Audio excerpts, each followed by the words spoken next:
তো ওই জায়গাটা মানে বেশ একটু দূরে ওই জায়গা থেকে, যেখান থেকে ওনার বাসে নামিয়ে দিয়েছে। তো উনি ওই জায়গায় হেঁটে আসার চিন্তা ভাবনা করেন। তো উনি হাঁটতে থাকেন, হাঁটতে হাঁটতে যে জায়গাটা আসেন, জায়গাটা হচ্ছে বেশ অন্ধকার এবং গাছগাছালি আছে আশেপাশে। এই সময় ওনার হঠাৎ মানে ওনার খুব প্রেশার হয় কল অফ নেচারের আর কি। তো উনি রাস্তার পাশেই একটা জায়গায় উনি বসেন আর কি, উনার কাজ ছাড়ার জন্য আর কি। তো এই পর্যায়ে হঠাৎ করে উনি ফিল করেন যে উনার হঠাৎ করে উনার পায়ের কাছে হঠাৎ করে একটা খোঁচা ফিল করেন উনি, যে প্রচন্ড রকম মানে কোনো কিছু যদি একটু মানে মানে চোখা কিছু যদি খোঁচা দেওয়া হয়, সেরকম একটা খোঁচা ওনার পায়ে লাগে আর কি। খোঁচা লাগার পরে উনি হঠাৎ করে মানে হি ওয়াজ লাইক শক, যে কি হলো। উনি আস্তে করে পায়ে হাত দিয়ে দেখেন, তাহলে ভেজা ভেজা লাগে, মনে হয় রক্ত বের হয়ে গেছে। তো উনি ভয় পান যে এটা কি কোনো সাপ খুব বা কিছু কামড় দিল বা সামথিং। বাট মানে উনি কিছুক্ষণ কেয়ার না করে উনি উঠে দাঁড়ান। তো উনি যখন হেঁটে আসতেছিলেন তখন ওনার মনে হচ্ছিল ওনার আশেপাশে কিছু একটা মানে আর কি ওনাকে ফলো করছে।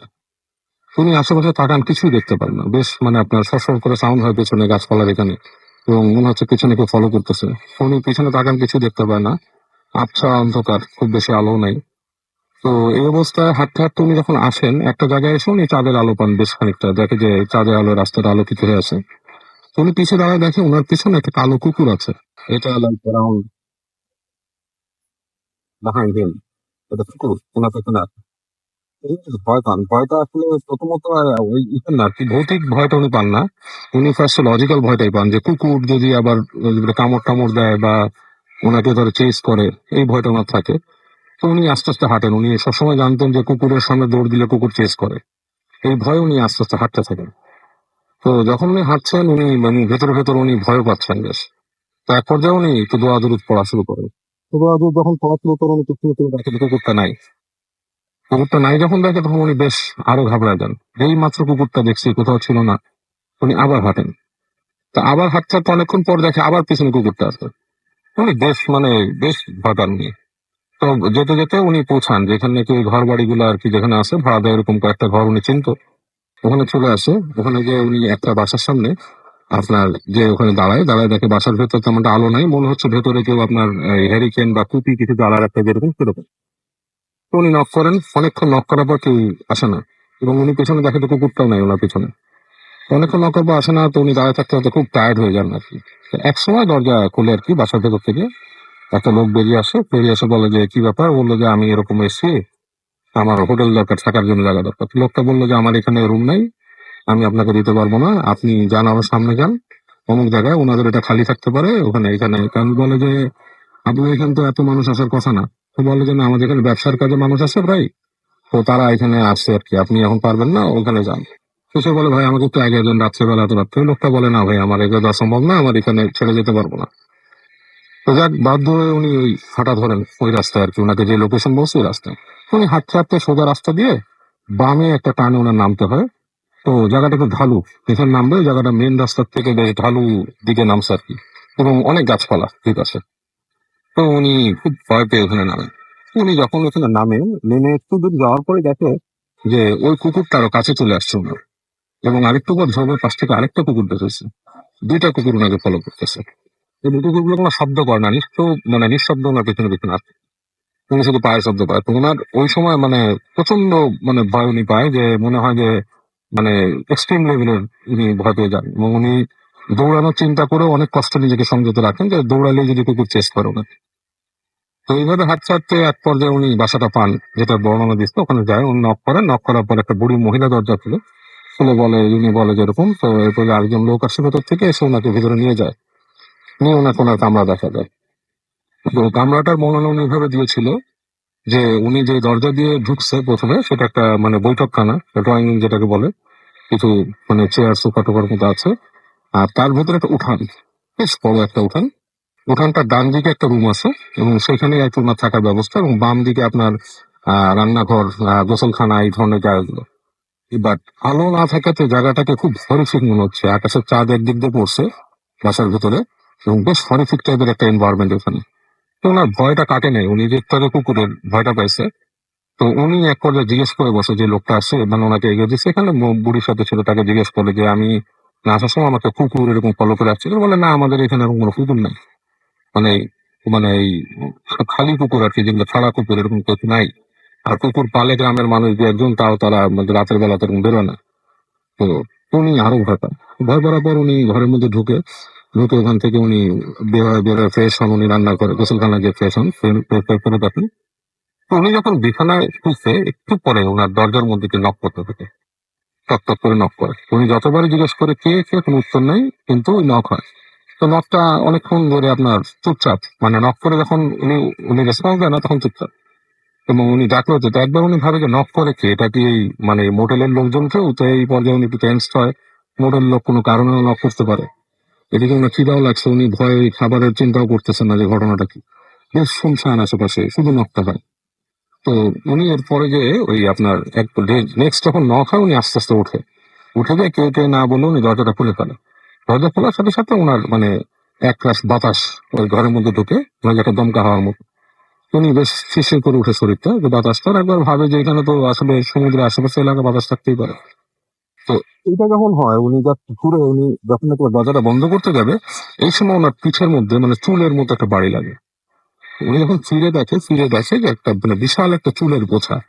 এটা আপনার কত হবে, মানে 5-6 ফিট বেশ বড় চুলের গোছা ওই দরজার উপরে, মানে ছাদের উপর থেকে ঝুলে আসছে ভেতরের দিকে। ওইটাই ওনার গায়ে লাগছে। এইটা হওয়ার পরে উনি আসলে মানে ওনার মানে সব মানে জাগতিক জ্ঞান যত বিলুপ্ত হয়ে যায়, উনি বেশ সেন্সলেসের মতো উনি দরজাটা লাগাই দিয়ে চুপচাপ বসে পড়ে। তো বসে উনি এক পর্যায়ে মানে দুঃস্বপ্ন উনি কুকুরটাকেই বেশি দেখে। আর দুঃস্বপ্নের মধ্যে চুল দেখে। ওই চুলের মালিককে দেখে না, কিন্তু চুল দেখে। তো রাত্রেবেলা এইভাবে কাটায় উনি। সকালবেলা ওনার শরীর বেশ অসুস্থ হয়ে যায়, এবং তখন ওই লোকটাকে ডাকে, ডেকে বলে যে আমি খুব অসুস্থ, এই ব্যাপার। তো লোকটা বলে কি হয়েছে আপনার? তখন বলে যে আমি রাত্রেবেলা এরকম আসছিলাম অমুক জায়গায়। বলে দেখেন এই জায়গাটা আপনি যেখানে দাঁড়াইছিলেন, মানে অ্যাজ ইউ টেল মি যে আপনি ওই জায়গায় আপনি প্রকৃতিটাকে ছাড়া দিতে গেছিলেন, জায়গাটা আসলে মানে এরকম ভালো না। এখানে আসলে মাছ টাছ এনে জমায় অনেকে। মানে জায়গাটা, ওখানে মানুষ রাত্রেবেলা যায়ও না। ওরা বলে পিচাস, ওদের মানে পিচাস আসলে পিসাচ, শুদ্ধ ভাষা যেটা হবে, বলে এখানে পিসাচ চলাফেরা করে। তো বলে যে আমার পায়ে এরকম আছে, দেখে ওনার পায়ে, দেখে ওনার পায়ের দিকে একটা ক্ষত। ক্ষতটা জাস্ট লাইক একটা ফুটার মতো বেশছে। তো বলতেছে আপনাকে পিসাচ খামচি দিছে বা খোঁচা দিছে। তো বেশ ভয় পায় উনি, এবং ওনার ওই জ্বর নিয়ে উনি কক্সবাজারে থাকে না। ওনার যে রাগ বা যেই জন্য বাসার থেকে আসছিল সেটা ভুলে গিয়ে উনি ঢাকায় ফেরত চলে আসেন। তো ঢাকায় ওনার বাড়ি ছিল মিরপুরে। মিরপুরে বাড়ি ছিল। তো যেটা হয় আর কি, মিরপুরে আসার পরও তার সেই মানে আপনার ওই প্রভাবটা কাটে না আর কি। উনি ওনার বাসার বাইরে, মনে হয় রুমের বাইরে কেউ হাঁটাচলা করে রাতের বেলা, এই ধরনের মানে একটা অসুস্থতা উনি ভোগেই। তো সবচেয়ে ভয় যেটা পায় উনি, এই ভয়ের পরে ওনাকে আসলে চিকিৎসার সাহায্য নিতে হয়। তো উনি একদিন এরকম রাতের বেলা আবার এরকম শুয়ে আছে, দরজায় টক টক করে নক হচ্ছে ওনার সেই মিরপুরের সেই বাড়িতেই। তো এটাতে উনি ফার্স্টে মনে করে যে এই ধরনের নক, কক্সবাজারে সে স্মৃতি মনে পড়ে ওনার যে এটা হচ্ছে। তো উনি ভয়ে উনি দরজাটা খুলে না। ওই দিন উনি দরজা না খুলে গুটি সুটি মেরে শুয়ে থাকে, এবং এরপর দিন থেকে এরকম হতেই থাকে, দরজা নক হয়। এবং এটা তো ওনার জীবন যাপন যে পদ্ধতিটা ভালো মতনই ব্যাহত হচ্ছিল, বিকজ উনি একটু অ্যাবনর্মাল হয়ে গেছিল আর কি। তার এবং রাতে ওই নাইট মেয়ার গুলো থাকতেই না। ওই নাইট মেয়ার শুক্রবার করে শুধু দেখতে না। তো লাস্টে যেদিন উনি বেশ অসুস্থ হয়ে যায়, সেটা হচ্ছে উনি একদিন এরকম গেট খুলে ফেলে। এবং মিরপুরে সেই বাসাও কিন্তু বাথরুমটা মানে দূরেই ছিল, আপনার ওই কাছাকাছি ছিল না।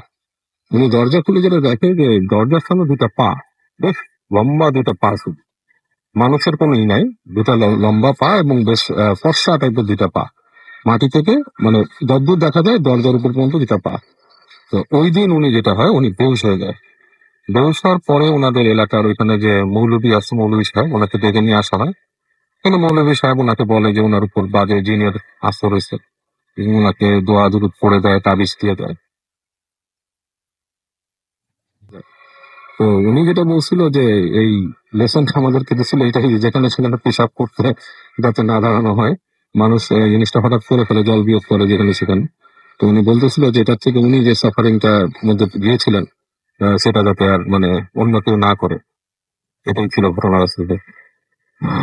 যাই হোক, আমরা এখন কিছু এসএমএস পড়ে ফেলি, এবং আমি দেখতে পাচ্ছি যে এসএমএস করেছেন আমাদেরকে শামীম, এবং তিনি বলেছেন যে লাস্ট এপিসোডটা তার অনেক বেশি ভালো লেগেছে, এবং আজকের এপিসোডটি তার ভালো লাগছে, এবং আশা করছেন যে বাকি ঘটনাগুলো অনেক বেশি ভালো লাগবে। রুমি আমাদের এসএমএস করেছেন, এবং তিনি ভূত রেগুলার শোনেন, এখন পর্যন্ত তার জানা মতে একটা এপিসোড তিনি মিস করেননি। বৃষ্টি বলছেন যে তিনি তার সমস্ত ফ্রেন্ডরা একসাথে মিলে ছাদের উপরে ভূত এফএম শুনছেন। হন্টেড বয় আমাদের এসএমএস করেছেন এবং তিনি বলেছেন যে Bhoot FM is the best. Thank you so much. আমাদেরকে সাগর এসএমএস করেছেন তুলি নারায়ণগঞ্জ থেকে। তাসনিম আমাদের এসএমএস করেছেন দেখতে পাই রাজশাহী টিকাপাড়া থেকে। যমুনা আমাদের এসএমএস করেছেন এবং যমুনা এসএমএস করেছেন আমাদেরকে ধানমন্ডি থেকে। তুহিন আমাদেরকে এসএমএস করেছেন মিরপুর থেকে। রাসেল আমাদের এসএমএস করেছেন চিটাগং থেকে। এছাড়াও তারেক আমাদের এসএমএস করেছেন সিলেট থেকে। ইকবাল আমাদের এসএমএস করেছেন ঢাকা থেকে। এছাড়াও ত্রিনা আমাদের এসএমএস করেছেন ঢাকা থেকে। মিম আমাদের এসএমএস করেছেন মতিঝিল থেকে। এছাড়াও মাহের আমাদের এসএমএস করেছেন বনানী থেকে। আমাদেরকে আকবর এসএমএস করেছেন, তিনি এসএমএস করেছেন খুলনা থেকে। এছাড়া আমাদেরকে নূপুর এসএমএস করেছেন বাগেরহাট থেকে। মনির আমাদের এসএমএস করেছেন ঢাকা থেকে। তমা আমাদের এসএমএস করেছেন ঢাকা থেকে। চুমকি আমাদের এসএমএস করেছেন ঢাকা থেকে এবং ঝর্ণা আমাদের এসএমএস করেছেন সিলেট থেকে। আপনি যদি এসএমএস করতে চান তাহলে মোবাইলের মেসেজ অপশনে গিয়ে টাইপ করুন ফুর্তি FORTI ফুর্তি, স্পেস দিয়ে লিখুন আপনার নাম, স্পেস দিয়ে আপনার মেসেজ পাঠিয়ে দিন 9840 নাম্বারে। যদি আমাদেরকে ইমেল করতে চান তাহলে আমাদের ইমেল অ্যাড্রেসটি হচ্ছে bhootfm@radiofurti.fm, which is PHWTFM@RADIOFOORTI.FM। আপনার নাম, ঠিকানা এবং ফোন নাম্বার সহ আপনার জীবনে ঘটে যাওয়া সেরা ঘটনাটি পাঠিয়ে দিন আমাদের কাছে, অথবা আপনার জানা সেরা ঘটনাটি পাঠিয়ে দিন আমাদের কাছে। শুরুতে অবশ্যই উল্লেখ করুন যে আপনি ভূত এফএমে সরাসরি এসে ঘটনা শেয়ার করতে চান, নাকি আপনি চান যে আপনার ঘটনাটা আমরা পড়ে শোনাবো। আর যারা দেশের বাইরে রয়েছেন তাদেরকে অনুরোধ করবো যে আপনারা সরাসরি ঘটনাটি রেকর্ড করে অডিও ক্লিপটি পাঠিয়ে দিন আমাদের কাছে। অলরাইট, আর যদি আমাদেরকে ফেসবুকে আপনারা যদি আমাদের একটা আপনারা দেখবেন যে সবসময় আমাদের একটা পোস্ট থাকে এবং সেখানে আপনি লাইক দিয়ে কমেন্ট করতে পারেন, জানাতে পারেন ভূত এফএম কেমন লাগছে, ভূত এফএম নিয়ে আপনার চাওয়া পাওয়া সবকিছু সেখানে আপনি শেয়ার করতে পারেন। আমরা খুব মনোযোগ দিয়ে সেটি পড়ি। সো আপনারা অবশ্যই সেটা ভুল করবেন না। ভূত এফএমের সেই যে সমস্ত ভূত এফএম নিয়ে যত কথা সে কথাগুলো কিন্তু আপনি সেখানে শেয়ার করতে পারেন। আর কথা আবার একটা ঘটনায় যাব এবং আমাদেরকে এই ঘটনাটি পাঠিয়েছেন আমাদেরই একজন লিসেনার এবং তিনি দেশের বাইরে থেকে পাঠিয়েছেন ঘটনাটি। এর আগেও তার পাঠানো ঘটনা আমরা শুনেছি। আজকে আরেকটা ঘটনা যাচ্ছি, ঠিক যেভাবে লিখেছেন সেভাবে লিখেছি।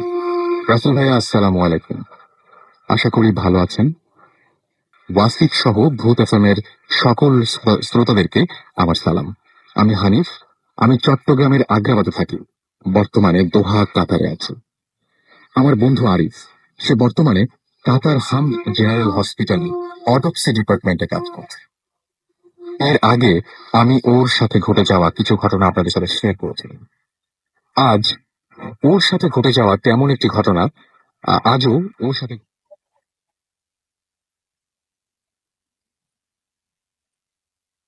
7 সালের অগস্টের মাঝামাঝি সময় কাতারে আমি তখন 9 মাসের মতো কাজ করছি। সেদিন একসাথে 3টা লাশের ইন্টারনাল রিপোর্ট করতে হবে। এর আগে এই হসপিটালে একসাথে 3টি মরদেহের ইন্টারনাল রিপোর্ট করতে হয়নি আমাকে। কাতার, কারণ কাতারে পোস্টমর্টেম তেমন একটা হয়। অন্যান্য দেশের মতো কাতারে হত্যা ডাকাতি নেই। এখানে আইনকে সবাই ভয় পায়, আইনকে সবাই মেনে চলে, তাই এখানে অপমৃত্যু ও তেমন হয় না। তাই পোস্টমর্টেম কোনো সময় 1 মাসেও কোনো পোস্টমর্টম করতে হয়। সকালে লাশগুলো এক্সটার্নাল রিপোর্ট হয়ে যায়। লাশগুলোর মধ্যে 2টি ছিল নাইজেরিয়ান এবং 1টি ছিল মালয়েশিয়ান। সন্ধ্যা 7টা থেকে আমাকে কাজ স্টার্ট করতে হয়।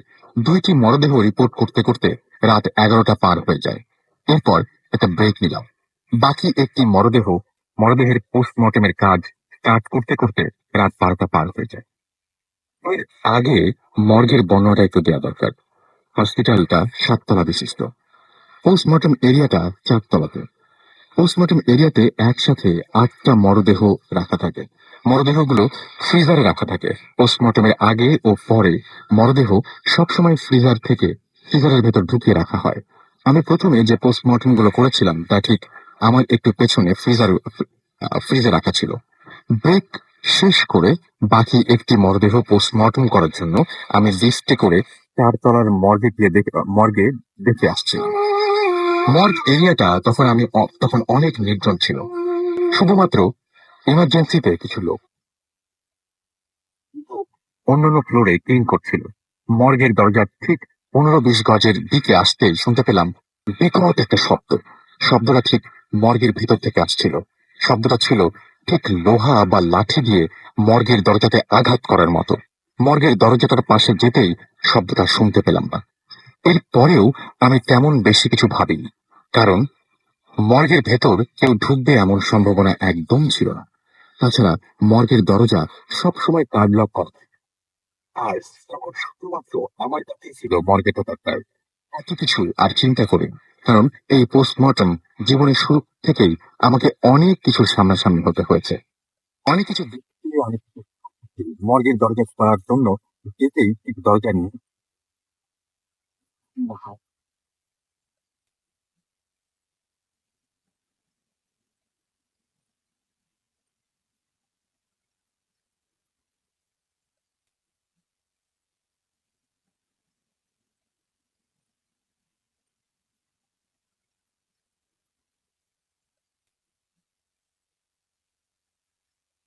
নাইজেরিয়ানের পোস্টমর্টম করা পরে ওই ওপেন ফ্রিজার থেকে ঠান্ডা হাওয়া আসছিল, যার কারণে সমস্ত মর্গটা ঠান্ডা হয়ে গিয়েছিল, এবং ওই ঠান্ডা বাতাস দরজার নিচ দিয়ে মর্গের বাহিরে বের হয়ে আসছিল। এমনটা কেন হলো তা দেখতে আমি ঠিক ফ্রিজারের সামনে গিয়ে দেখি, এগিয়ে গেলাম, এবং ফ্রিজারের সামনে গিয়ে দেখি, যা দেখি তা দেখে আমি একদম শক্ত হয়ে যাই। দেখতে পাই পোস্টমর্টম করার পর লাশটা যেভাবে ফ্রিজারে রাখা হয়েছিল, লাশটা আর সেভাবে নেই। পোস্টমর্টম করার পর লাশটার মাথা রাখা ছিল ফ্রিজারের সামনের দিকে, এবং পা রাখা ছিল ফ্রিজারের ভেতরের দিকে। আমি আসার পর দেখছি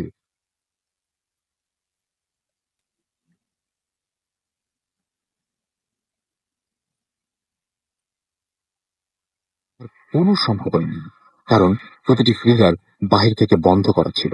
মর্গের ভেতর কেউ ঢুকবে এমন সম্ভাবনাও একদম ছিল না, কারণ মর্গের দরজা সবসময় কার্ড লক করা থাকে। আর তখন শুধুমাত্র আমার কাছেই ছিল মর্গে ঢোকার কার্ড। আবার ভাবছিলাম মরদেহটাকে ভুল করে এইভাবে রাখা হয়েছে কিনা, কিন্তু এত কিছু আর চিন্তা না করে আমি ফ্রিজারের দরজাটা বন্ধ করে দিয়ে বাকি লাশটার কাজ আরম্ভ করে দিলাম, কারণ আমার চিন্তা ছিল হবে। কাজ করার সময় হঠাৎ করে মর্গের সব লাইট অফ হয়ে যায়, কিন্তু মর্গের বাহিরের সবগুলো লাইট জ্বলছিল, এবং লাইটগুলো মর্গে একটু একটু করে আলো আসছিল। এতে আমি একদম থমকে যাই। মর্গের বাহির থেকে আসা আলোতে আমি মর্গের ইমার্জেন্সি ফোনের বাটন চাপছি, কিন্তু কোনো রেসপন্স না পেয়ে মর্গ থেকে বাহির হবার জন্য যেমনই পেছন ফিরে ফিরেছি, দেখি ঠিক তখনই আমি মর্গের বাহির থেকে আসা আলোতে দেখতে পাই আমি একটু আগে যে লাশটা ফ্রিজারের দরজা বন্ধ করে দিয়েছিলাম, ঠিক সেই ফ্রিজারের দরজাটা একদম ওপেন, এবং ফ্রিজারের অপর পাশ থেকে আরো বড় বড় নিঃশ্বাস ফেলার শব্দ একদম স্পষ্ট শুনতে পাচ্ছিলাম। ওই অবস্থাতে আমি আর মর্গের ভেতর থাকতে পারলাম না। মনে মনে আল্লাহকে স্মরণ করি এবং আমার সমস্ত সাহসকে পুঁজি করে মর্গের দরজা পর্যন্ত হেঁটে চলে আসি, এবং দরজাটা খুলে তাড়াতাড়ি মর্গের বাইরে চলে আসি। তারপর আমি হসপিটাল অথরিটির কাছে কমপ্লেন করলাম, এবং আমার কাজের সময় লাইট অফ হয়ে যাবার ব্যাপারে এবং এমার্জেন্সি ফোন রেসপন্স না করার ব্যাপারে আমি কমপ্লেন করলাম।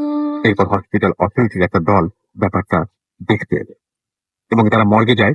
আমি তাদের সাথে যাই, কিন্তু অবাক করার বিষয় হলো আমরা যখন মর্গে গেলাম দেখতে পেলাম মর্গের সব লাইট ঠিক মতো কাজ করছে, এবং ওই ফ্রিজারের দরজাটা বন্ধ। আমি এতে চমকে গিয়ে ফ্রিজারের দরজাটা তাড়াতাড়ি ওপেন করে দেখি ফ্রিজারের লাশটা ঠিক আগের মতো আছে। লাশটার মাথা ফ্রিজারের সামনের দিকে এবং পা ফ্রিজারের ভেতরের দিকে। এরপর অন্য দুজনের এরকম আরো অনেক ক্ষেত্রে অনেক কঠিন কঠিন অভিজ্ঞতার মুখোমুখি হতে হয়েছে আমাকে। রাফেল ভাই, এই ছিল ঘটনা। দোয়া করবেন যাতে ভূত এফএমে আরো অনেক ঘটনা পাঠাতে পারি। সবার প্রতি শুভ কামনা রইল। ধন্যবাদ। মোহাম্মদ হানিফ, দোহা, কাতার।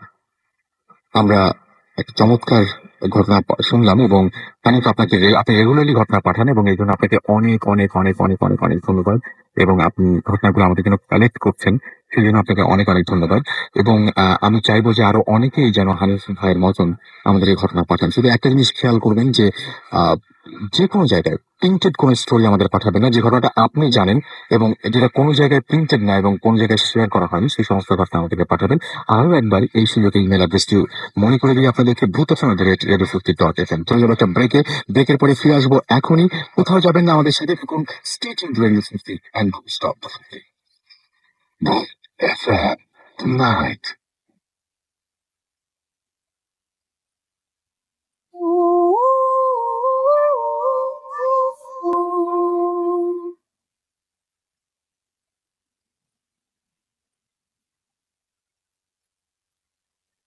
OFM, আমি রাসেল আছির সাথে, আমার সাথে রয়েছে মাসুম এবং আজকের অতিথিরা, এবং চলছে ভূত FM। আর আপনারা সবাই জানেন যে ভূত FM এখন একটু অন্যরকম, এবং আমরা চেষ্টা করছি ভূত FM এ নতুনত্ব নিয়ে আসার জন্য, এবং সামনে আমাদের আরো বেশ কিছু প্ল্যান রয়েছে। আশা করছি আপনারা সবাই আমাদের সাথে থাকবেন, অতীতে যেভাবে ছিলেন সামনের সময়গুলোতেও আমাদের সাথে থাকবেন, এবং আমরা সবাই মিলে যেতে চাই প্রস্তুতি। আর আরো একবার জানিয়ে দিই কিভাবে আমাদের সাথে আপনারা যোগাযোগ করবেন। যদি আমাদের এসএমএস করতে চান তাহলে মোবাইলের মেসেজ আপনাকে টাইপ করুন 50 OYT 50 স্পেস দিয়ে আপনার নাম, স্পেস দিয়ে আপনার মেসেজ পাঠিয়ে দিন 940 নাম্বারে। কথা না বাড়িয়ে সরাসরি চলে যাবো একটা ঘটনায়। এই ঘটনাটি পাঠিয়েছেন আমাদেরই একজন লিসেন, এবং তিনি যেভাবে লিখেছেন ঠিক সেভাবে লিখছি। রাসেল ভাই, আশা করি ভালো আছেন। ও আমি মৃত্যুঞ্জয় কলকাতা থেকে বলছি। আমার আর একটা খুব ভয়ঙ্কর ঘটনা আহ, বলছি, যা আমার জীবনে খুব দাগ কেটে গেছে। আমি খুব ভাগ্যবান বিশ্বাস করি। আজ থেকে 3 মাস আগের কথা, আমি দীঘা সি বিচে ঘুরতে গিয়েছিলাম, আমি আর আমার ওয়াইফ। একটা ভালো হোটেল আমি বুক করলাম দীঘাতে। ফার্স্ট 2 দিন ভালোই কাটলো, কোনো প্রবলেম নেই। হোটেলের রুমও সি বিচের বাইরে ছিল। আর আগের দিনের কথা, আমার ওয়াইফের সাথে আমি ডিনার শেষ করে বেডে বসে কথা বলছি। তখন রাত 1টা। হোটেলের রুমে ঘুম একটু পরেই আসে। আমি ঘুমানোর জন্য চেষ্টা করছি, ঘর পুরো অন্ধকার। আমার ওয়াইফ অলরেডি ঘুমিয়ে পড়েছে। আমার কিছুতেই ঘুম আসছে না। হঠাৎ করে খাটের তলায় কে যেন ধুম করে একটা ঘুষি মারলো। আমি চিল্লে উঠলাম, কে কে? আমার ওয়াইফও উঠে পড়লো, বলল, আওয়াজটা কোথা থেকে? আমি ওকে ভয় না দেখিয়ে বললাম, কিছু না, বেডের কোনো প্রবলেম হবে। আবার ঘুমানোর চেষ্টা করলাম। পারলাম কেন জানো পারলাম পারলাম না, কেন যেন ভয় করতে লাগলো। ঠিক 5 মিনিটের মধ্যে মনে হলো কেউ যেন রুমে আছে এবং হাঁটছে। আমার ওয়াইফ বলল আহ, আমার ওয়াইফ বলল, ঘরে কে? আমি বললাম, কোথায়, তো নেই তো। আমি শুনতে পাচ্ছিলাম। আমার ওয়াইফ আমার ওয়াইফ ভয়ে কাঁদতে শুরু করলো। আমার সারা শরীর ভয়ে কাঠ হয়ে যেতে লাগলো। আমি বেড থেকে ওঠার চেষ্টা করলাম, পারলাম না। মনে হচ্ছে অন্ধকারে কেউ যেন আমার বেডের পাশেই পায়চারি করছে, এবং ইজ ভেরি অ্যাংরি। রিসিপশনে ফোনেরটার দিকে যেতে পারছিলাম না। মোট কথা, বেড ছেড়ে কোথাও এগোতে পারছিলাম না। আশা করি আপনারা বুঝতে পারছেন। আমি তখন একদমই দিশাহীন ভাবে কি করব কিছু বুঝতে পারছিলাম না। তখন আমার মনে হলো যে আমি দীঘা থেকে একটা ছোট শ্রীকৃষ্ণর মূর্তি নিয়ে এসেছিলাম, অ্যান্ড ওইটা আমার ওয়াইফের ব্যাগের মধ্যে ছিল, এবং লাকিলি বেডের মধ্যেই সেই ব্যাগটা ছিল। আমি ওয়াইফকে বললাম যে তুমি তোমার ব্যাগ থেকে আমার সেই মূর্তিটা বের করে দাও। ও তাই করলো। আমি আহ, আমি আহ, আমি লেখাগুলো ইংরেজিতে হওয়ার কারণে বুঝতে একটু কষ্ট হচ্ছে আমার। আমি মূর্তিটাকে বেডে রেখে আমি বলতে লাগলাম, এবং যে একটা মন্ত্র মতো বলতে লাগলাম আর কি। এবং আমার সেই মুহূর্তে যেই বলতে শুরু করলাম, তখনই শুনতে পারলাম যে বাথরুমে কেউ যেন বালতি মগ সব ফেলে দিচ্ছে। আমার ওয়াইফ কাঁদতে লাগলো। আমি শুধু নাম নিতে লাগলাম আমার সৃষ্টিকর্তার। টানা 1 ঘন্টা চোখ বন্ধ করে শ্রীকৃষ্ণকে ডাকলাম। ঠিক 3টা 30 নাগাদ মনে হলো আর কোথাও কোনো আওয়াজ নেই। ঘর শান্ত, পরিবেশটা খুব ভালো লাগতে শুরু করেছে। আর আমাদের ঘুমানো হয়নি। মর্নিং এ আমরা হোটেল ছাড়লাম। যাওয়ার আগে একটা রুম সার্ভিসের ছেলেকে 100 টাকা বকশিশ দিয়ে বললাম, ভাই বলতো, এই রুমটা কি খারাপ? সে এটা শুনে চোখ বড় বড় করে বলল, মানে জানি না স্যার, আমি নতুন, বলেই সে পালাই পালাই করে চলে গেল। যা হোক, এইরকম ভয়ঙ্কর এক্সপিরিয়েন্স আমার কোনোদিন হয়নি আগে। ভালো লাগলে পড়বেন। নমস্কার। আর কোনো এক্সপার্ট থাকলে এর এক্সপ্লেনেশন এটা এক্সপ্লেন করতে বলবেন। আহ নির্মঞ্জয় মৃত্যুঞ্জয় কর্মকার, তিনি লিখেছেন কলকাতা থেকে।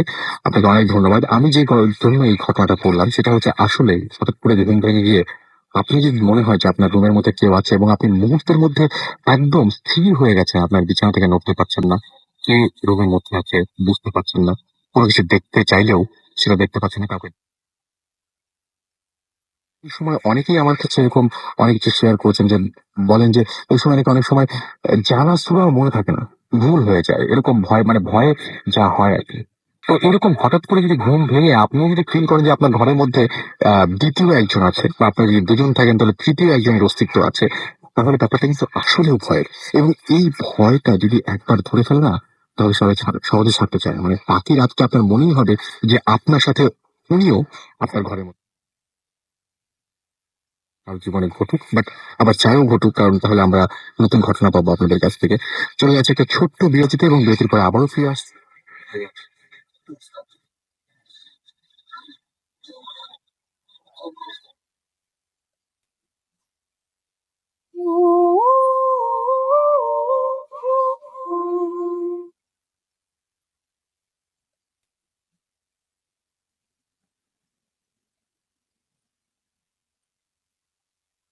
এবারে ফিরে এলাম, আবারও শুনছেন সবসময় রেডিও ফুর্তি, চলছে ভূত এফএম। আমি রাসেল আছির সাথে, আমার সাথে রয়েছে মাসুম এবং আজকের অতিথিরা।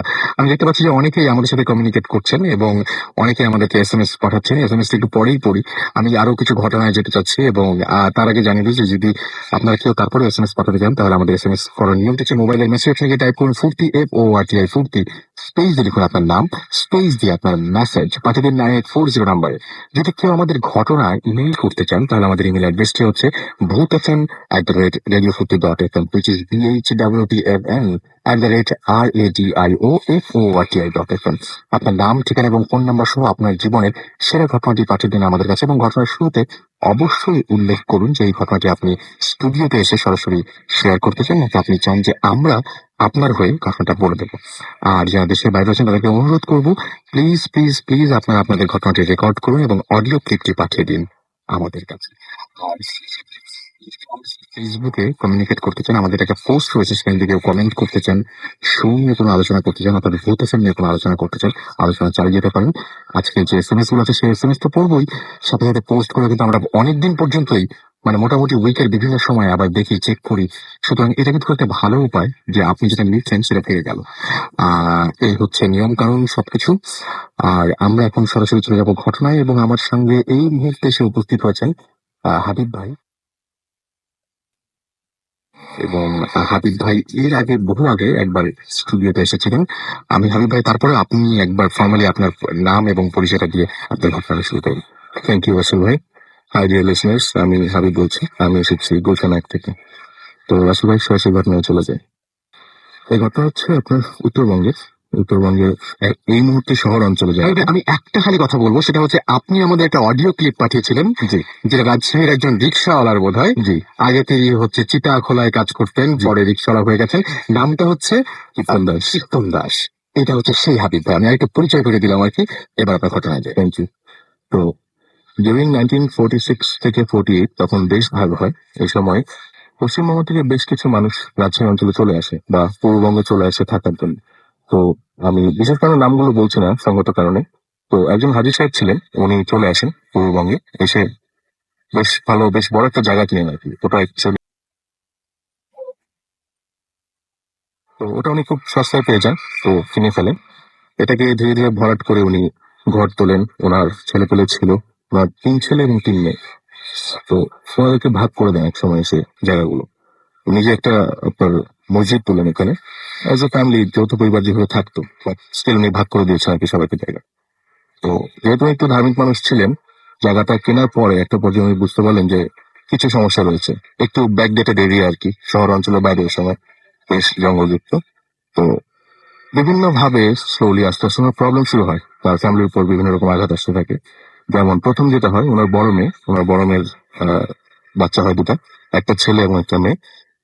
মেয়েটার প্রথম যে প্রবলেমটা শুরু হয় তখন হচ্ছে স্কুলে যেত, গ্রাম অঞ্চলে পাঠশালায় যেত আর কি।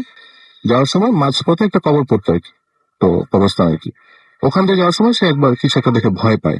ভয় পাওয়ার পরে তার মেন প্রবলেম যেগুলো শুরু হয়, সে বিভিন্ন সময় দেখতে পেতো সাপ আসছে তাকে ধরতে, বা তার শরীরে আগুন ধরে গেছে, এরকম কিছু বিভিন্ন র্যান্ডম জিনিস নিয়ে ভয় পেত। তো তার দাদার কাছে নিয়ে যাওয়া হয়, সরি নানার কাছে নিয়ে যাওয়া হয় দেখার জন্য। তো নানা দেখে বলে বুঝতে পারেন যে বদ কোনো জিনিস আছর পড়েছে বা এরকম কিছু, তৎকালীন যেভাবে বলা হতো আর কি। একটা সার্টেন পয়েন্ট প্রবলেম গুলো বাড়তে বাড়তে বাড়তে বাড়তে দেখা যায় যে পুরোপুরি পজেস্ট হয়ে যায় মেয়েটা। পজেস্ট হয়ে যাওয়ার পরে র্যান্ডম বিভিন্ন কাজ করতে থাকে, যেমন পাওয়া যায় না, পুকুরের মাঝে চলে গেছে, হঠাৎ পুকুর থেকে উঠে এসেছে, গা ভেজা, রাতের বেলা তাকে খুঁজে পাওয়া যায় না, র্যান্ডম ঘটনা, যে প্রবলেমগুলো ইউজুয়ালি বাংলাদেশে ঘটে। এটাকে ছাড়ার জন্য উনি যা করেন, উনি বিভিন্ন দোয়া কালাম করে ব্যবস্থা করেন যে ঘরটা বন্ধ করেন, এই মেয়ের বাসাটা বন্ধ করে দেন। তো মেয়ের বাসাটা যখন বন্ধ করে দেন, তারপরে মেয়ের ওই ওনার নাতনির প্রবলেমটা হতে হচ্ছে বাসা থেকে বাইরে গেলে, তখন স্কুলে যাওয়ার সময় প্রবলেমগুলো শুরু হতো, বাসায় আসলে কোনো প্রবলেম নেই। প্লাস বাকি ছেলেদের যে বাসা করে দিচ্ছে, ওই প্রত্যেকের বাসায় প্রবলেম আরো বেড়ে যায়। নর্মালি যে প্রবলেম গুলো তাদের বাসায় হতো সেটা হচ্ছে রাতে আপনার ওই যে ছাদের উপর শুনতে পাওয়া যেত যে কেউ মশলা বাড়ছে বা টিনের উপর আপনার পাথর ছুঁড়ে মারছে, এগুলো পাওয়া যেত। বাট পরবর্তী যেটা হওয়া শুরু করে সেটা হচ্ছে মানে টিনের চাল ভেঙে ফেলবে এরকম অবস্থা, আপনার ইট মারতে মারতে টিনের চাল ভেঙে ফেলবে, বা রাতের বেলা বিভিন্ন র্যান্ডম আওয়াজ, ঘরের মধ্যে লোকজন এরকম, মানে অ্যাজ ইফ তারা আছে ওখানে, তারা ছাড়াও আরো বহু মানুষ আছে, অ্যাজ ইফ ওখানে বিভিন্ন রকম ফ্যামিলি তারা ছাড়াও। তো উনি, হাজি সাহেব, উনি আর কি একটু আধ্যাত্মিক মানুষ ছিলেন। তো সামহাও ওনার কিছু জিন ছিল ওনার সাথে, এই জিন সাধনাও করতেন, এবং এগুলো ছিল ভালো জিন। বিষয়টা ছিল এরকম যে উনি ওই মসজিদটা যেটা করেছিলেন ওটাতে তিনি ইমামতি করতেন। তো ওনার সাথে মানুষ ছাড়াও, অ্যাকচুয়ালি ওখানে অনেক কম মানুষ ছিল তখন, মানুষ ছাড়াও অনেক কিছু তার সাথে নামাজ পড়তো। সেই সুবাদে উনি ওটাকে ইউজ করেন, ইউজ করে বোঝার চেষ্টা করেন যে তার ওখানে প্রবলেমটা। তো প্রবলেমটা ফাইন্ড আউট করতে উনি দেখেন যে ওই পুরো অঞ্চলটাই, ওই পুরো জায়গাটাই হচ্ছে জিন যাতায়াত করার হচ্ছে একটা রাস্তা, বেশ প্রাইম লোকেশন এটি তাদের জন্য। আর যেহেতু অ্যাবান্ডেন্ড এরিয়া, ব্যাকডেটেড একটা এরিয়া, ওখান থেকে ইজিলি সবকিছু চলাফেরা করে। ওখানে উনি যেহেতু না বুঝে একটা বাড়ি বন্ধ করে দিয়েছেন, সেহেতু অল্টারনেট রুট ইউজ করতে যে বাকি বাড়িগুলোর উপর দিয়ে রুট গুলো করে দিয়েছে। তো তখন উনি যেটা প্রথম চিন্তা করেন যে ঠিক আছে, বাকি ঘরগুলো উনি বন্ধ করে দিলেন। তো বাকি বাড়িগুলো উনি বন্ধ করে দেন, প্রত্যেকের 6টা ছেলে মেয়ের 6টা বাড়ি বন্ধ, এবং তার নিজের বাড়ি এটাও বন্ধ। এরপর যেটা প্রবলেম হয়, প্রত্যেকের সেম প্রবলেম, বাসায় কোনো সমস্যা নেই, বাট বাসা থেকে বের হলে এভরি সিঙ্গল, মানে যা বাচ্চা কাচ্চা আছে প্রত্যেকের সঙ্গে সবাই পজেস্ট। পজেস বলতে খুব খারাপ লেভেলের পজেস্ট। এরকম আছে যে আহ, আপনার বাসায় লাইফ স্টক আছে, গরু বাছুর ছাগল এগুলো থাকে, আপনার বাচ্চা কাচ্চা যে গরু মেরে ফেলে, এরকম মানে বাসার মানুষই অ্যাবনর্মাল আচরণ শুরু করে দিচ্ছে বাসার বাইরে গিয়ে। তখন তিনি যেটা করলেন, ওই ওনার কাছে যে জিনগুলা ছিল ওনাদের কাছে উনি হেল্প চান। হেল্প চাওয়ার পরে তারা বলে যে তাদের বয়স খুব বেশি না, তাদের বয়স হচ্ছে কম। কম বলতে আনুমানিক 300 সাড়ে 300 বছর, উইচ ইজ হিসাব অনুযায়ী তারা অনেক ইয়াং, বেশি না। না, অ্যাভারেজে তাদের বছর একটা মানে বলা হয়ে থাকে আর কি, অ্যাভারেজ আপনার জিনের বয়স 2-2.5 বছর হয়ে থাকে, 2,000 বছর হয়ে থাকে। তো তাদেরকে বলা হয় তো কি করা যায়। ওনারা তখন ইন্ডিয়া থেকে তাদের আত্মীয় ডেকে আনেন, উইচ মিনস জিনেরা, তারা তাদের বয়স্ক যারা, বুজুর্গ যারা, তাদেরকে ডেকে আনে। তাদেরকে ডেকে এনে বিষয়টা সমাধানের চেষ্টা করেন, কিন্তু তারপর বিষয়টা সমাধান হয় না। একটা সার্টেন পয়েন্ট যেটা করতে হয়, ওই যে জিনের দলটা এসেছিল তারা ছিল 7 ভাই 1 বোন। বাসার যারা পজেস্ট ছিল তাদেরকে পজেস্ট করতে হয় আবার, ভালো জিন দ্বারা পজেস্ট করতে হয়, করে এভাবে রাখতে হয় যাতে খারাপ জিন দ্বারা পজেস্ট হতে না পারে। আচ্ছা, এরপরে যে জিনিসটা দেখা গেল খুব মজার বিষয় যে আপনার ছোট বাচ্চা, 5-6 বছর বয়স, সে হ্যাঁ মক্তবে পড়াশোনা করছে, আরবি পড়াশোনা করছে, বাট ফ্লুয়েন্টলি মাঝে মধ্যে আপনার কোরআন শরীফ চলে আসছে। তাকে প্রশ্ন করা হলো কোরআন শরীফের এই সূরার 1 নম্বর আয়াত কি, সে বলে দিতে পারতো বাচ্চাগুলো। যাই হোক, এভাবে বেশ কয়েক বছর চলে গেল, আস্তে আস্তে লোকালয় গড়ে উঠলো, শহর গড়ে উঠলো। উনি কি করলেন, ওই পুকুরের আবার বেশ কিছু অংশ ওটা ঈদগাহ হিসেবে দিয়ে দিলেন। তারপর শহরের অঞ্চলের মধ্যে তখন পড়ে গেছে, তো ঈদগাহ হিসেবে দিয়ে দিয়েছে। এই ঈদগার উপর আবার কিছু অংশ যাতে আপনার ওই খরচ টরচ আসে, উনি আবার আম বাগানের ব্যবস্থা করলেন, আম গাছও লাগালেন। একটা সার্টেন পয়েন্ট সবকিছু ভালো, সবকিছু ধীর স্থির। ওই জিন যেগুলো ছিল পজেস প্রতিটা ফ্যামিলি মেম্বারে, কারো কোনো ক্ষতি হয়নি, সবাই সুস্থ ছিলেন। এর মাঝে উনার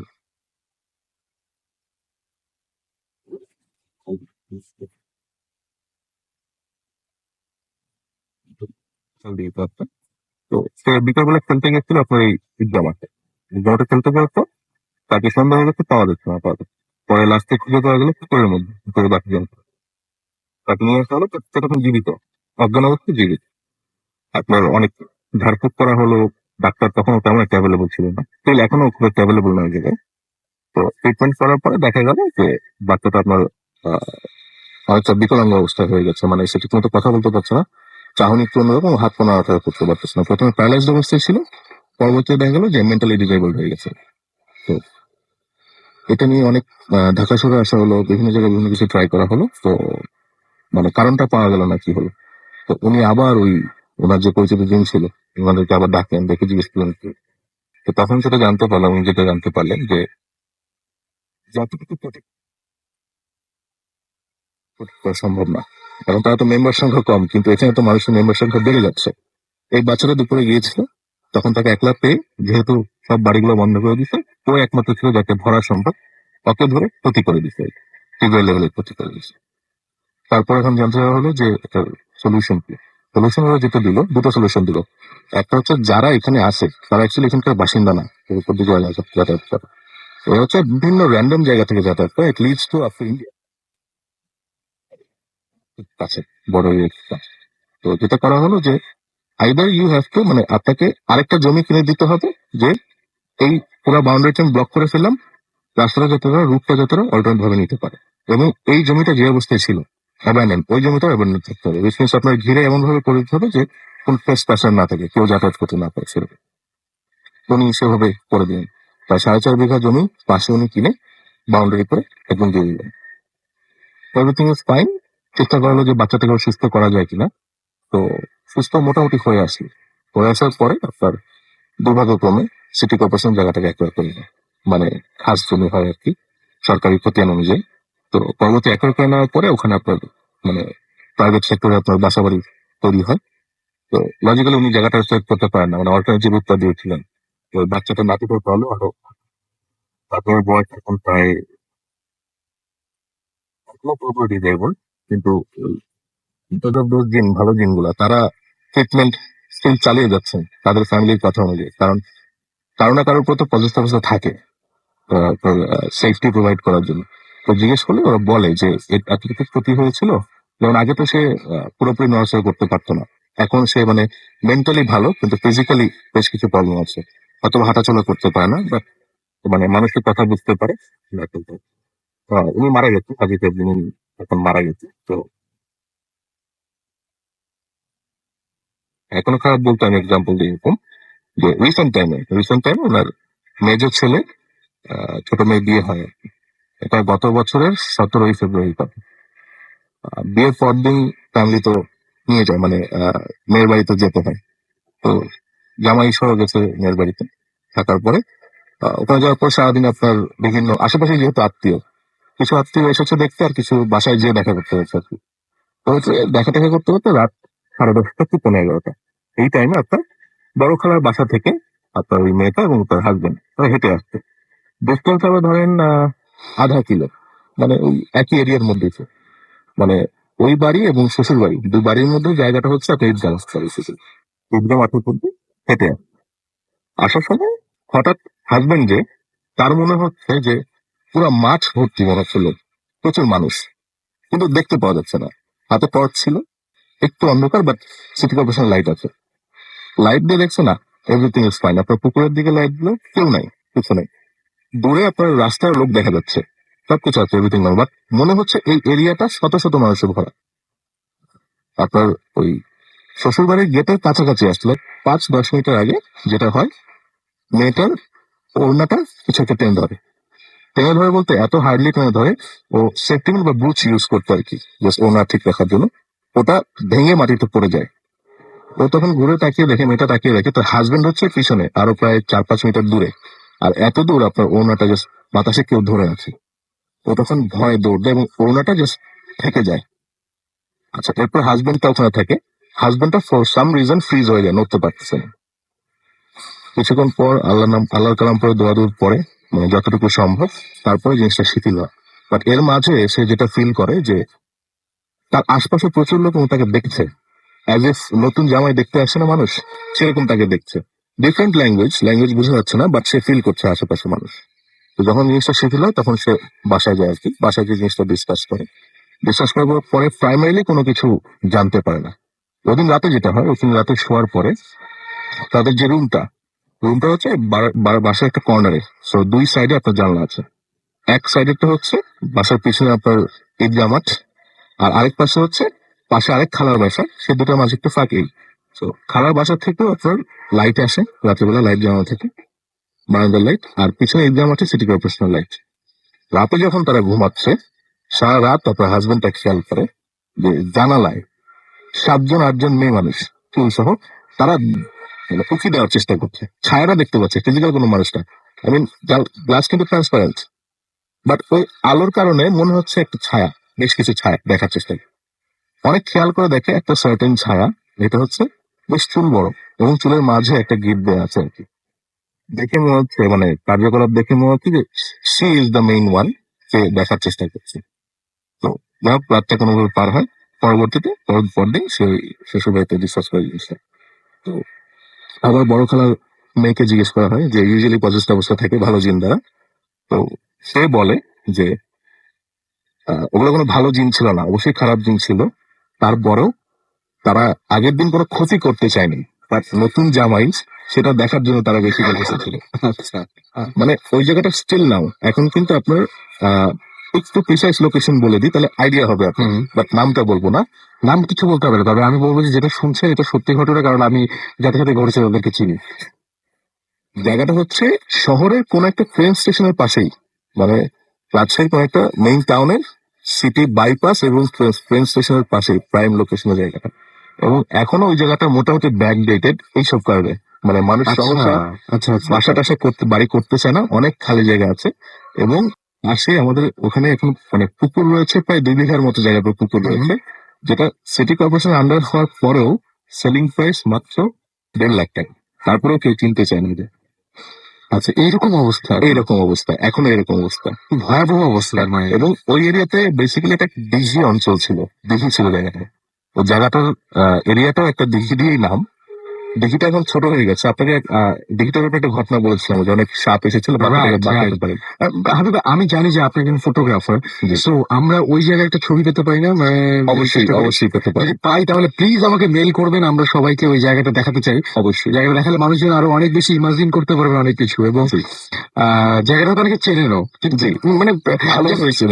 এক্স্যাক্টলি। আপনি জায়গার নাম উল্লেখ করলেন না, বাট জি ওই প্লেসটার যদি একটা ছবি পাই আমরা, অবশ্যই। তাহলে আমরা সেটা হতে পারি। তো এই ছিল ঘটনা, এই ছিল right? আমাদের। আপনাকে অনেক ধন্যবাদ হাবিব ভাই, আপনাকে স্টুডিওতে এসে আমাদেরকে ঘটনা শেয়ার করার জন্য। আমি দেখতে পাচ্ছি যে অনেকগুলোই এসএমএস কিন্তু আমার কাছে আসে, এবং আমি দেখতে পাচ্ছি এসএমএস যারা বলছেন তারা সবাই বলছেন যে বাবু ভাইয়ের ঘটনা তো ভালো লেগেছেই, থার্ড স্টোরিটা অনেকেরই ভালো লাগছে, এবং আজকে ভূত এফএম ভালো যাচ্ছে, এরকম অনেকেই বলছেন। যাই হোক, আমার মনে হয় যে আমার কাছে আরো একটা ঘটনা আছে, সেই ঘটনাটা আমি পড়ে ফেলতে পারি, এবং আপনারা যদি আপনারা যারা এখন পর্যন্ত আছেন নিশ্চয়ই এনজয় করছেন। আমি তার আগে একবার বলি যে কিভাবে আমাদেরকে এসএমএস করতে হবে। আমাদের এসএমএস করার নিয়মটি হচ্ছে, মোবাইলের মেসেজ অপশনে গিয়ে টাইপ করুন ফুর্তি, FORTI ফুর্তি, স্পেস দিয়ে লিখুন আপনার নাম, স্পেস দিয়ে আপনার মেসেজ পাঠিয়ে দিন 9840 নাম্বারে। আর যারা আমাদের ইমেল করতে চান তাদের ইমেল অ্যাড্রেসই বলবে। ইমেল অ্যাড্রেসটি হচ্ছে bhuthfm@radiofurti.fm, which is BHWTFM@radiofurti.fm। আপনার নাম, ঠিকানা এবং ফোন নাম্বার সহ আপনার জীবনে ঘটে যাওয়া সেরা ঘটনাটি বা আপনার জানা সেরা ঘটনাটি পাঠিয়ে দিন আমাদের কাছে। আর যারা দেশের বাইরে রয়েছেন তারা অবশ্যই ঘটনা না লিখে পাঠিয়ে অডিও ক্লিপ করে পাঠিয়ে দিন, অত ঘটনাটি রেকর্ড করে আমাদের কাছে পাঠিয়ে দিন। আর বিশেষ করে যারা দেশে রয়েছেন অনেকে অডিও ক্লিপ পাঠান, আমি বলবো যে আপনাদের জন্য সবচেয়ে ভালো হয় যদি আপনারা লিখে পাঠান ঘটনাটি। যদি অডিও ক্লিপের প্রয়োজন হয় আমি আপনাদের কাছ থেকে চেয়ে নেব।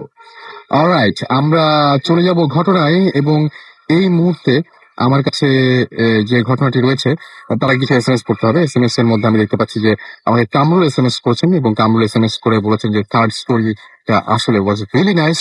আমাকে নাদিম বলেছেন যে তার কাছে সেকেন্ড স্টোরিটা ভালো লেগেছে। রনি আমাকে এসএমএস করেছেন আজকে ভূত এফএম জমজমাট হচ্ছে। মিনহাজ বলছেন যে তিনি এবং তার ওয়াইফ ভূত এফএম শুনছেন। টুটুল আমাদের সাথে রয়েছেন এই মুহূর্তে, তানভীর আমাদের সাথে রয়েছেন সাবিনা, নিপা আমাদেরকে এসএমএস করেছেন হালিশহর থেকে, চিটাগং থেকে। আমাদেরকে হাসান এসএমএস করেছেন টঙ্গী থেকে। এছাড়াও তন্নি আমাদের এসএমএস করেছেন রাজশাহী থেকে। রাকেশ আমাদের এসএমএস করেছেন খুলনা থেকে। ইমতিয়াজ আমাদের এসএমএস করেছেন তুর্য, এবং নিহারঞ্জন বা এরকম কিছু একটা বোধহয়। যাই হোক, এনিওয়েজ, আমরা একটা ছোট্ট ব্রেকে যাবো না, আমাদের ঘটনায় যাই। আমরা একটা ঘটনায় যাই, আমাদের একটা অডিও ক্লিপ রয়েছে, অডিও ক্লিপটা আমরা শুনে আসি, এবং তারপরে আবারও ফিরে আসবো। আমাদের সাথে থাকুন, স্টে টিউনড টু রেডিও ফুর্তি, অ্যান্ড ডোন্ট স্টপ দ্য ফুর্তি। অডিও ক্লিপের পরে একটা ছোট ব্রেক।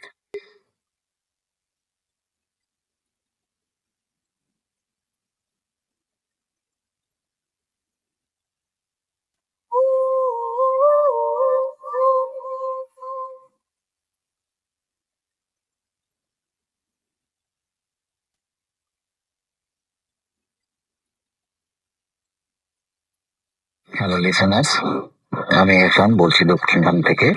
তো আমি এখন যে ঘটনাটি শেয়ার করব সেটি আমার সাথে ঘটে যাওয়া যে ঘটনা 1997 সালে। তখন আমি সবেমাত্র ইন্টারমিডিয়েট পরীক্ষা শেষ হয়েছে। তো সিদ্ধান্ত নিয়ে দাদির বাড়িতে বেড়াতে যাবো, এমনিতে সময় হয়ে ওঠে না। তো সে সময় আমার দাদির বাড়ি পাবনা জেলায় কোন এক গ্রামে। আমরা যখন বাড়িতে যেতাম তখন আমাদের বেশ কিছু সময় লাগতো, তখন যমুনা ব্রিজ ছিল না। সকালে যদি রওনা হতাম আমাদের পৌঁছাতে পৌঁছাতে প্রায় বিকাল সন্ধ্যা হয়ে যেত স্বাভাবিকভাবে। তো সেদিন যখন আমি রওনা হই, ফেরিতে যখন পার হই, ফেরিটা তখন নদীর চরে আটকে যাওয়ার কারণে প্রায় 3-4 ঘন্টা সেখানেই নষ্ট হয়। তো এর ফলে আমার সেই পৌঁছাতে পৌঁছাতে প্রায় রাত 1:30 পৌনে 2টা বেজে যায়।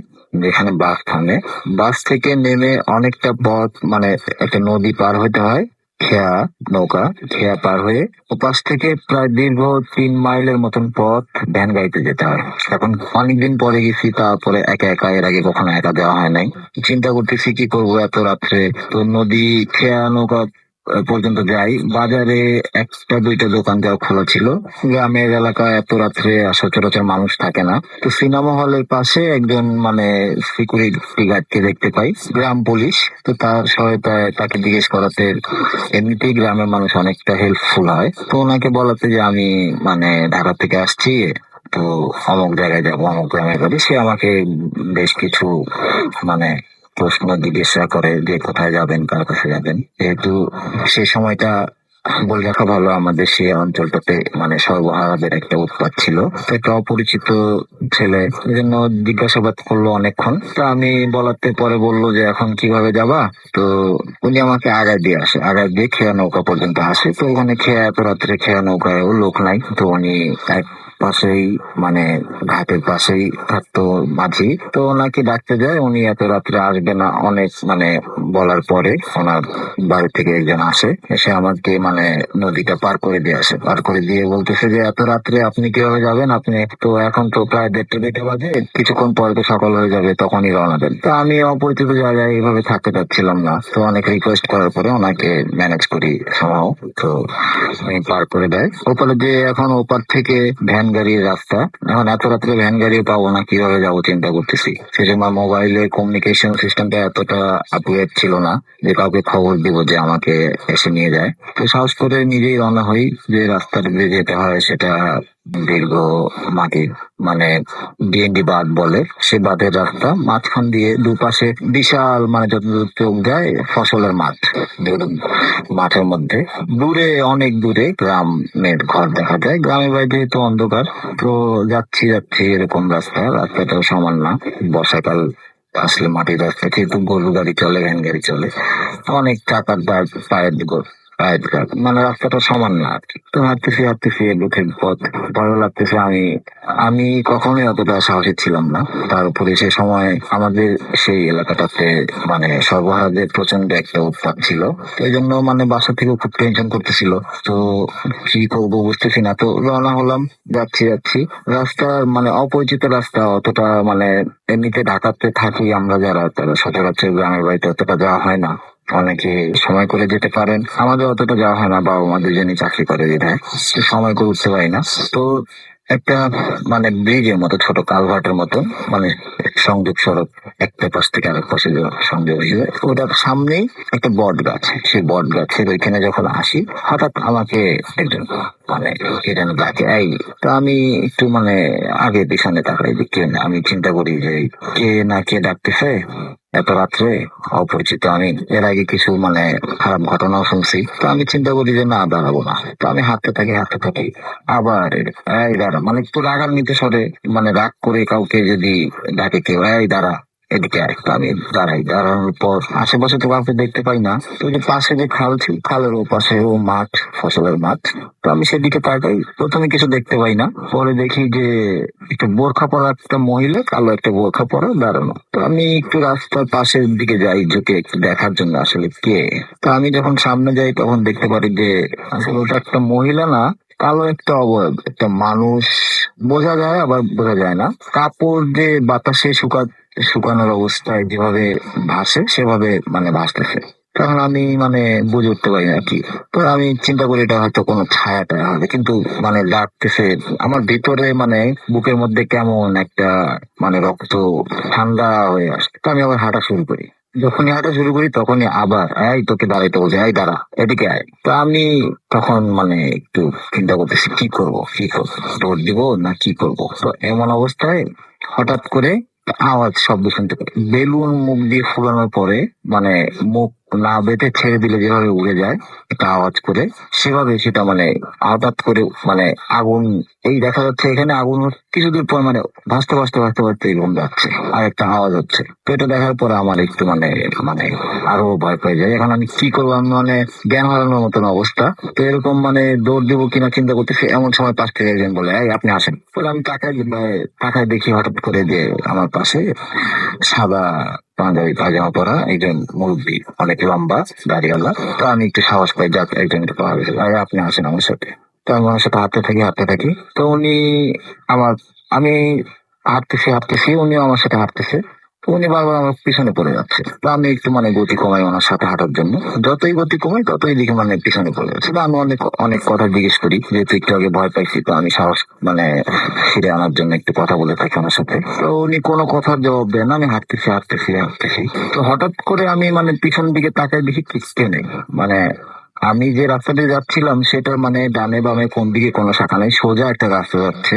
তো উনি মানে হঠাৎ করে আমি তাকায় দেখি আমার সাথে কেউ নাই। আমি এতক্ষণ যে হাঁটতেছিলাম, তো আমি এটা দেখে আর মানে আমি কি করব, আমি এরপর আমার আর কিছু মনে নাই। তো এরপরে মানে সকালবেলা দেখি আমি পাশে এক গ্রামের এক বাড়িতে। তো আমাকে ওনারা বলতেছে যে রাত্রেবেলা এরকম ওরা মাছ ধরার জন্য জাল ফেলছে, জাল ওইখানে আনতে যায়, দেখে যে আমি এরকম অজ্ঞান হয়ে পড়ে আছি। তো আমি, তো এরপরে আমার বাড়ি থেকে আমাকে সে নিয়ে যায়। তো এরপরে আমার মানে সেদিনের পর থেকে কয়েকদিন প্রচন্ড জ্বর থাকে।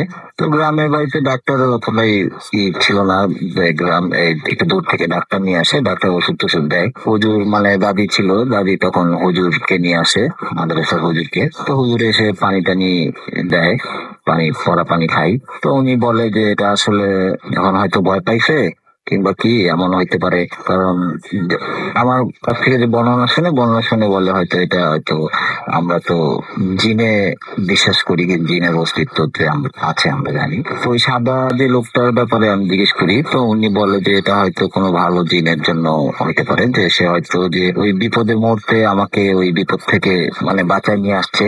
এই ছিল আমার ঘটনা। ধন্যবাদ।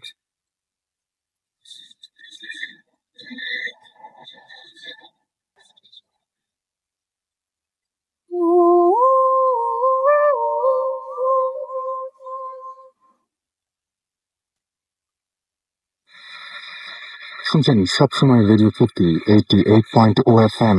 আমি রাসেল আছি সাথে, আমার সাথে হচ্ছে মাসুম এবং আজকের অতিথিরা। এবং আমরা একটার পর একটা দারুণ দারুণ ঘটনা শুনছি। আজকের এপিসোডটা আশা করছি আপনাদের সবার ভালো লাগছে এবং আপনারা SMS এর মাধ্যমে সেটা জানিয়েও দিচ্ছেন। আরো একবার বলি, আমাদের যে ফেসবুকে আপনারা যে পোস্ট আছে সেটা যদি কমেন্ট করতে চান এবং লাইক দিতে চান, তাহলে আপনারা সরাসরি সেখানে চলে যান এবং লাইক দিয়ে কমেন্ট করুন। আমাদের ফেসবুকের অ্যাড্রেস হচ্ছে www.facebook.com/রেডিও ফুর্তি। রেডিও ফুর্তির স্পেলিংটি হচ্ছে RADIOFOORTI, রেডিও ফুর্তি। আমরা সরাসরি এখন ঘটনায় চলে যাবো এবং আমাদের সাথে এই মুহূর্তে এখানে উপস্থিত আছে ফারনান। আমি সবসময় বলি যে ফারনানের ঘটনা খুব চমৎকার লাগে এবং আজকের এপিসোডটা আসলে বিভিন্ন ভাবে বিভিন্ন রকম করে সাজানোর চেষ্টা করা হয়েছে। এবং ফারনানের কাছে একটা হসপিটালের স্টোরি আছে, হাসপাতালের ঘটনা আপনারা সবাই খুব পছন্দ করেন। সো আমার মনে হয় যে আপনারা ঘটনাটা এনজয় করবেন। আমরা সরাসরি চলে যাচ্ছি ফারনানের কাছে, ফারনানের ঘটনায়। হ্যালো লিসেনার্স, আমি ফারমান, পুরান ঢাকা থেকে এসেছি। আমি এসিসি পড়ছি। প্রথমে আসিফ ভাইকে অনেক থ্যাংক ইউ আমাকে ভূত এফএম আবার ইনভাইট করার জন্য। ভূত এফএম আসলে আমার অনেক ফেভারিট একটা প্রোগ্রাম এবং এখানে স্টোরি শেয়ার করতে পারে আমি আসলে অনেক, মানে আমার খুব ভালো লাগে আসলে। তো আমি প্রথমে যে ঘটনাটা,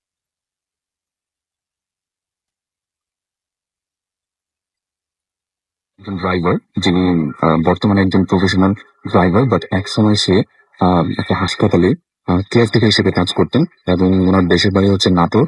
এবং উনি ওখানে কোন একটা মফস্বলের দিকে একটা ছোট হাসপাতালে কেয়ারটেকার হিসেবে কাজ করতেন। তো উনি যে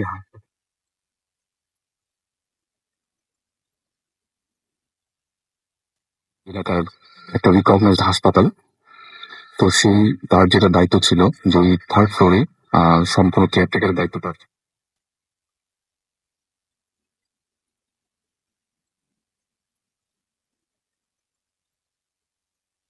লাশ ঘর ছিল, দেখা যেত যে যে লাশ ঘরে আসতো এবং লাশ ঘর থেকে মানে যে লাশগুলোকে বের করে নিয়ে আনতো সবটাই।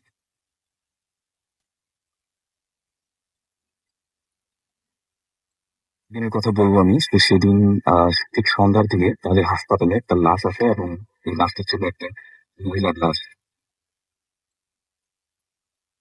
রোড অ্যাক্সিডেন্টে মারা যায় এবং তার এত মর্মান্তিক ভাবে দুর্ঘটনা ঘটে যে তার মাথার উপর দিয়ে একটা বাসের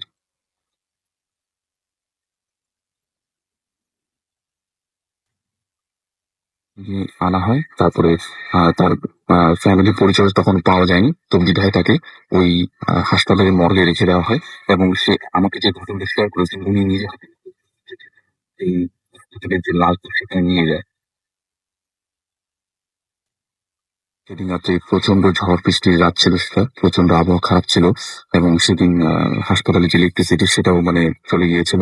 প্রচুর বাইরে প্রচুর বৃষ্টি হচ্ছিল, তো এই কারণে দেখা গিয়েছিল যে মানে থার্ড ফ্লোরে যে দু তিনটা যে ওয়ার্ডে যে ডাক্তাররা যারা ছিল, রাতে ইমার্জেন্সি ডাক্তার যারা ছিল তারা সবাই বাড়ি চলে গিয়েছিল এবং মোটামুটি আহ,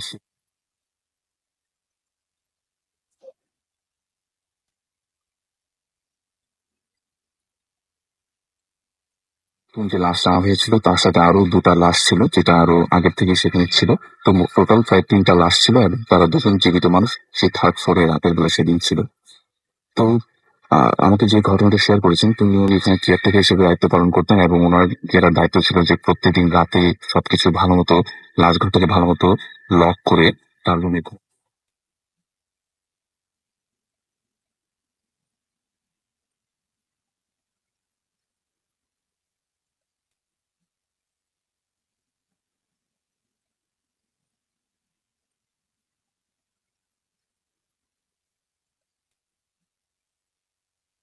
সে ভালো মতো লাশ ঘরটাকে ভালো মতো লক করে এবং সেটা থেকে খেতে নিজের থেকে চলে যেতে।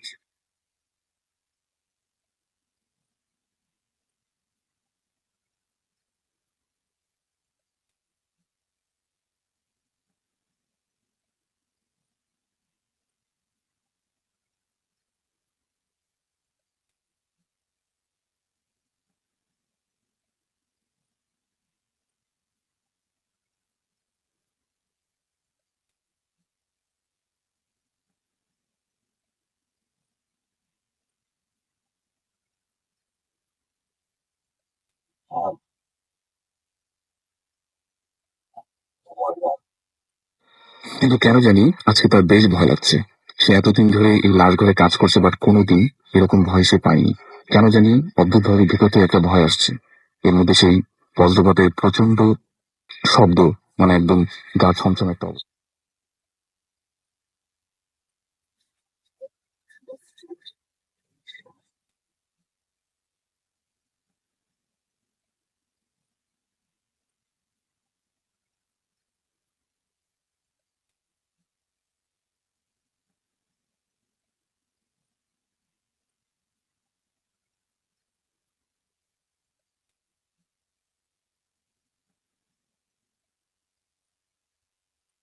সেটা চিন্তা করে ভয় পেয়ে গেল এবং চিন্তা করলো হাসপাতালে ইলেকট্রিসিটিও নেই যে লাইট জ্বালিয়ে ভালো দেখতে পারবে।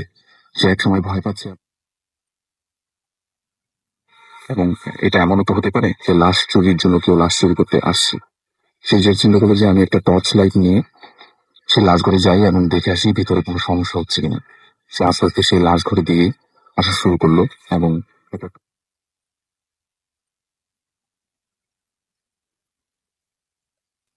থেকে কেউ স্ট্রেচার গুলোকে টেনে নিয়ে যাচ্ছে এরকম কিছু শব্দ। এবং এর আগে যে ফিসফিস শব্দটা তার কানে আসছিল সেটা এখন মনে হচ্ছে তার কান, কিন্তু সে কিছুই বুঝতে পারছে না তাকে ফিসফিস করে কি বলছে। সে প্রচুর ভয় পেয়ে গেল। সে তাড়াহুড়া করে দৌড়ে সেই লাশ ঘরের গেটের সামনে গেল এবং তারা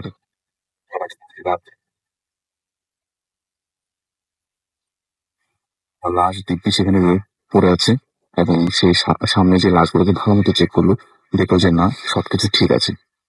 সে যখনই সে লাশ ঘরটাকে ত্যাগ করবে, মানে লাশ ঘরটা থেকে বেরিয়ে যাবে, ঠিক তার আগ মুহূর্তে তার কানে ভয়ানক একটা শব্দ আসবে। মনে হচ্ছে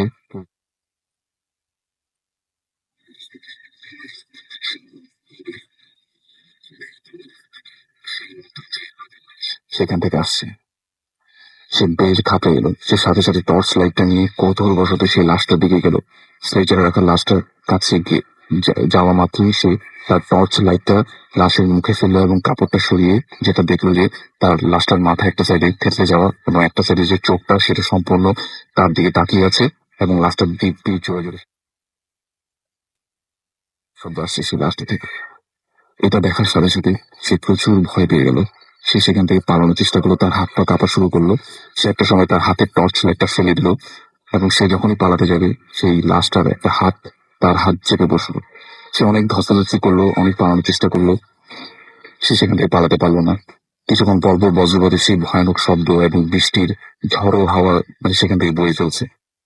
সে যেটা করলো যে মানে নিজেকে ছাড়ানোর চেষ্টা করলো, কিছুতেই সে পারলো না এবং সে যেটা দেখলো যে সেই লাশ ঘরের ভিতরে বিশাল অট্টহাসির একটা শব্দ, ভয়ানক সেই অট্টহাসি, এবং সাথে সাথে সে যেটা দেখলো আরো যে পাশে রাখা দুটো লাশ সেই স্ট্রেচার থেকে উঠে বসেছে এবং ওগুলো দিব্যি অনেক জোরে জোরে শ্বাস নিচ্ছে এবং ভয়ানক দৃষ্টিতে তার দিকে তাকিয়ে আছে।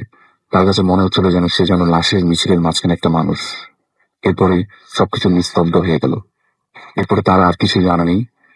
ভোরের দিকে তার পাশে যে ওয়ার্ড বয় তার সাথে ঘুমাতো সেটাকে খোঁজের জন্য বের হয় এবং এই অবস্থায় পড়ে আছে এবং সেদিন তো তার কর্তব্যরত কোন এক ডাক্তার তাকে চিকিৎসা করে। তার জ্ঞান প্রায় একদিন পরে ফেরে এবং সেই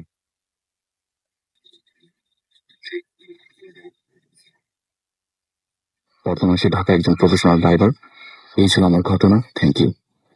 ফারহান, আমি একটা কথা খালি আপনাকে জিজ্ঞেস করবো যে এই ঘটনা যিনি শেয়ার করেছেন তিনি এখন কি করছেন বললেন? এখন তিনি প্রফেশনাল, তিনি এখন প্রফেশনাল ড্রাইভার, মানে উনি আমাকে বলেছেন। তো এক সময় তিনি কেয়ারটেকারের দায়িত্ব পালন করতেন এবং ওই ঘটনার পরে এক্স্যাক্টলি সেই জবটা ছেড়ে দেয়। এবং এটা কি ঢাকারই ঘটনা? না না, এটা হচ্ছে নাটোরের কোন একটা মফস্বল ওখানকার ঘটনা। আপনাকে অনেক ধন্যবাদ ফারহান। আশা করছি যে আপনাদের ঘটনাটা ভালো লেগেছে এবং এরপরে আমরা আরেকটা ঘটনায় যাব। তবে তার আগে আমি জানিয়ে দিই যে আপনারা যারা আমাদের সাথে SMS পাঠাতে যাচ্ছেন নিয়মটি জানানো থেকে বলি, মোবাইলের মেসেজ অপশনে গিয়ে টাইপ করুন ফুর্তি, FORTI ফুর্তি, স্পেস দিয়ে লিখুন আপনার নাম, স্পেস দিয়ে আপনার মেসেজ পাঠিয়ে দিন 9840 নাম্বারে। যারা আমাদের ইমেল পাঠাতে চান তাহলে আমাদের ইমেল অ্যাড্রেসটি হচ্ছে bhutfm@radiofurti.fm, which is BHOOTFM@radiofurti.fm। আপনার নাম, ঠিকানা এবং ফোন নাম্বার সহ আপনার জীবনে সেরা ঘটনাটি অথবা আপনার জানা বা আপনার জীবনে ঘটে যাওয়া সেরা ঘটনাটি পাঠিয়ে দিন আমাদের কাছে। সাথে অবশ্যই উল্লেখ করুন যে এই ঘটনাটি আপনি স্টুডিওতে এসে শেয়ার করতে চান নাকি আপনি চান যে আপনার ঘটনাটা আমরা পড়ে শোনাবো। আর যারা দেশের বাইরে অবস্থান করছেন তাদেরকে রিকোয়েস্ট করবো যে আপনারা সরাসরি ঘটনাটি রেকর্ড করে অডিও ক্লিপটি পাঠিয়ে দিন আমাদের অ্যাড্রেসে। আমরা সেটা যদি সিলেক্টেড হয় ডেফিনেটলি আমরা সেটা প্লে করবো, প্লে করেও থাকি, আজকেও শুনেছেন বেশ কিছু। সো চিন্তার কোনো কারণ নেই। আমরা আপনারা ভাবছেন যে ফেসবুকে আমাদের সাথে বিভিন্ন আপনাদের চিন্তা ভাবনা নিয়ে শেয়ার করবেন, আজকের এই ঘটনাগুলো কেমন লাগছে সেটা জানাবেন। ভূত এফএম কেমন হওয়া উচিত, আরো বেশি ভালো লাগবে আপনাদের যেমন হলে সেটা জানাতে চান তাহলে আমাদের ফেসবুক ফ্যান পেজে চলে যান এবং সেটির অ্যাড্রেসটি আমি দিচ্ছি www.facebook.com/রেডিও ফুর্তি। আমাদের সাথে এই মুহূর্তে আবারও আমাদেরকে জয়েন করলো ডিনার এবং আমরা সরাসরি চলে যাবো ডিনারের ঘটনায়। ডিনার এসছি পুরন ঢাকা থেকে, আমরা সরাসরি ডিনারের কাছে যাচ্ছি। ধন্যবাদ রাসেল ভাই আপনাকে। আসসালামু আলাইকুম লিসেনার্স, আমি দিনার, আমি এসেছি লালবাগ থেকে। আমি এখন যে ঘটনাটি শেয়ার করছি এটা আমাকে শেয়ার করেছে হচ্ছে পলাশ। তো এই ঘটনাটি আমাদের আজিমপুর কবরস্থানেরই এক গোরখোদককে নিয়ে। তো তার অসম্মতি থাকে আমি তার নামটা প্রকাশ করতেছি না, তো আমি সরাসরি তার ঘটনায় চলে যাই। তো ঘটনাটি আজ থেকে প্রায় 20 বছর বা তারও বেশি, 1995-এর দিকের ঘটনা। তো ওই সময় আমাদের কবরস্থানে এখন যে স্ট্রাকচার এরকম ছিল না, তখন কোনো বাউন্ডারিও তখন ওই জায়গায় ছিল না, প্লাস এখন যে আকারটা আমাদের কবরস্থানের তখন সেটা এত বড় পরিসরে ছিল না। তো ঘটনা যেদিন ঘটে সেদিন হচ্ছে যার সাথে ঘটে তিনি কবর খুঁদেন কবরস্থানে।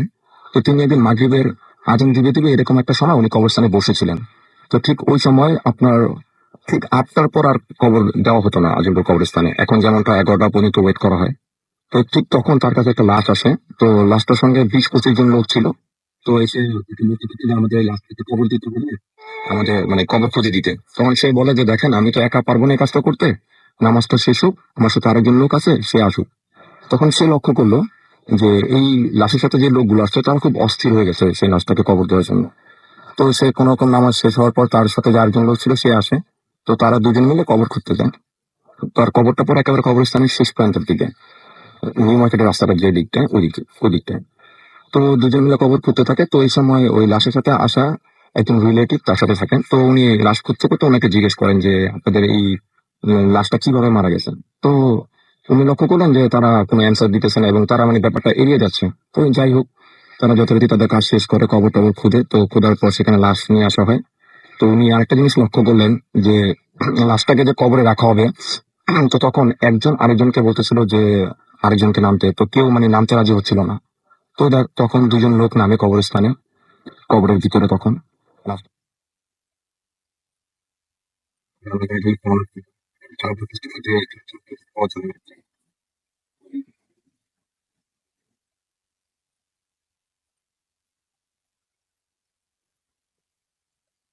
পর ওনাকে দিয়ে দোয়া পড়ানো হয়। তো দোয়া পড়ানোর পর তারা বেসিক্যালি সেখান থেকে চলে যায়। তো দোয়া পড়ানোর পর সেই হুজুর তাকে বলতেছিল যে আমার কেমন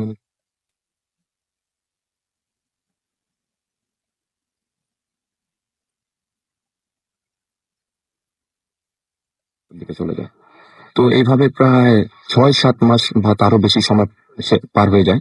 তো বেসিক্যালি কবর দেওয়ার পর তার কবর যে মারা যায় তার রিলেটিভরা আসে কবরের স্থানে, এসে তার কবরের খোঁজ খবর নেয়, কবরের পরিচর্যার ব্যাপারে একটু খোঁজ খবর রাখে। তো সে যেটা লক্ষ্য করলো যে প্রায় বছর খানেকের মতো সময় হয়ে আসছিল, 8 মাস বা 9 মাস এরকম হবে।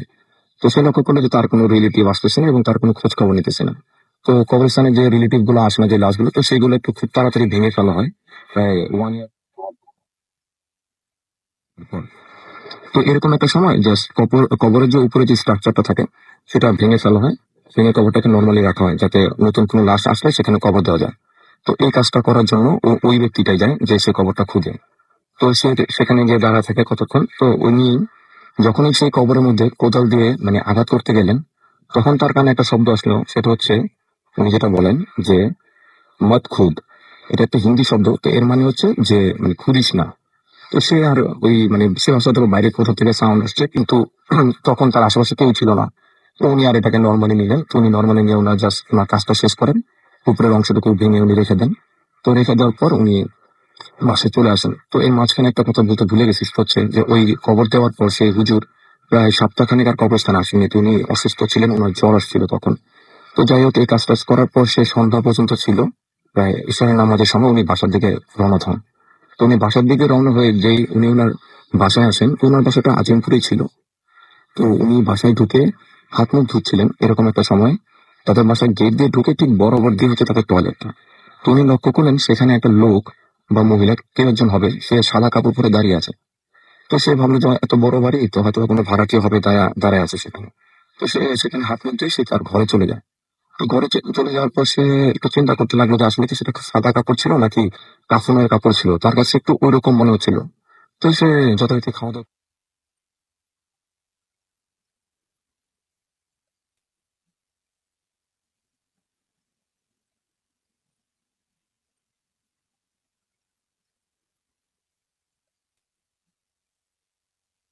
ছিলেন না।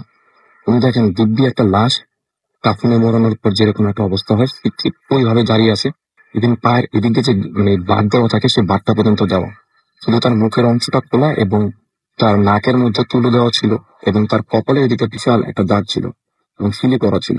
তুমি এটা জাস্ট দেখার পর তিনি সেখানে সেন্স হারিয়ে ফেলেন। তো তার আর কোনো কিছু মনে নেই। তো উনি যখন তার সেন্স ফিরে, তখন তিনি তার নিজেকে তার ঘরে আবিষ্কার করে। তো এটা ঘটার পর উনি খুব ভয় পেয়ে যান।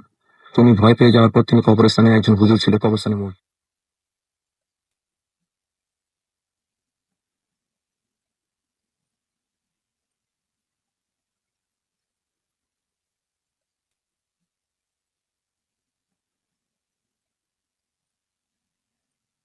তো উনি তখন থেকে ফিল করতে লাগলেন যে উনার পিছনে পিছনে কেউ হাঁটতেছে এবং উনি কারো উপস্থিতি তার সঙ্গে সব জায়গায়, উনি যেখানে যাচ্ছেন সেখানে।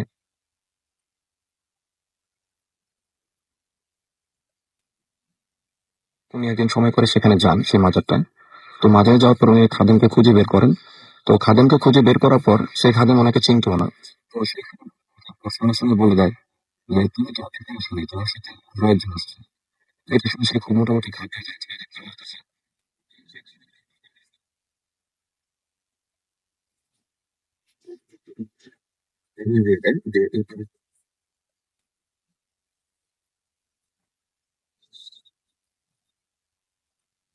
তো তারপর প্রায় বছরখানেক বা তারও বেশি সময় চলে যায়, তার আর কোনো সমস্যা হয় না।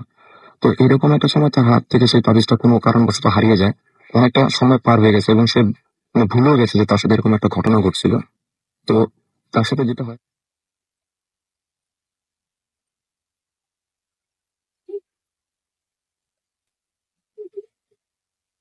আসতেছে সকালবেলা ইভেন এমন হচ্ছে যে তার মনে হচ্ছে যে তার পিছনে পিছনে কে একজন হাঁটতেছে। তো সেই ওই লোকটা যেটা করলো যে উনি আবার সেই মাজারে গেলেন। তো মাজারে যাওয়ার পর সেই খাদেমকে আবার বললেন, প্রায় এটা 1.5 বছর পরের ঘটনা, যে আমার সাথে আবার সেই একই সমস্যা থাকো, তুমি কোথাও যেও না, এখানে থাকো। তো উনি তাকে সেখানে রাখার পর তাকে বলে যে মাজারের গোসলখানার ওখানে যে গোসল করতে এখানে।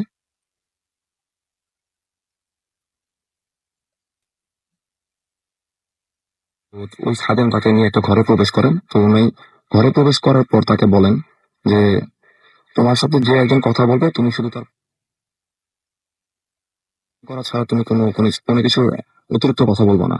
আর উনি এই ফাঁকে যেটা করে সেটা হচ্ছে একটা কাগজের মধ্যে তার নামটা, ওই লোকটার নামটা আরবিতে লিখে তার হাতে দেয় এবং দিয়ে বলে যখন তোমার হাত থেকে এটা চাওয়া হবে তখন তুমি এটা তাকে দিবা। তো সে বসে থাকে, তারা দুজন সে রুমের মধ্যে, ওই খাদেম আর ওই লোকটা যিনি যার সাথে ঘটনাটি ঘটেছে। তো প্রায় 10-15 মিনিট সময় হয়ে গেছে, রুম পুরো অন্ধকার, ঘুটঘুটে অন্ধকার, কোনো কিছুর তিনি লক্ষ্য করছেন না। এখন সময় হওয়ার পর উনি লক্ষ্য করলেন যে ওনার পিছনে প্রায় 15-20 জন।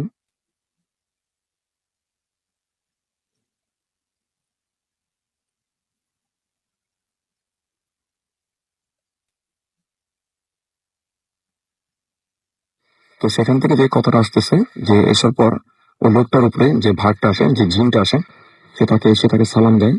সালাম দিয়ে তার তার- তার কাছে তার প্রবলেম গুলো শুনতে চায়। তো সে তাকে তার সমস্ত ঘটনাগুলো খুলে বলে। তো খুলে বলার পর তোমার নামটা আমাকে লিখে দাও, যেহেতু নামটা তার আগে থেকে লিখা ছিল তার হাতে। তো সেই কাগজটা উনি ওই জিনের হাতে দেন। তো জিনের হাতে দেওয়ার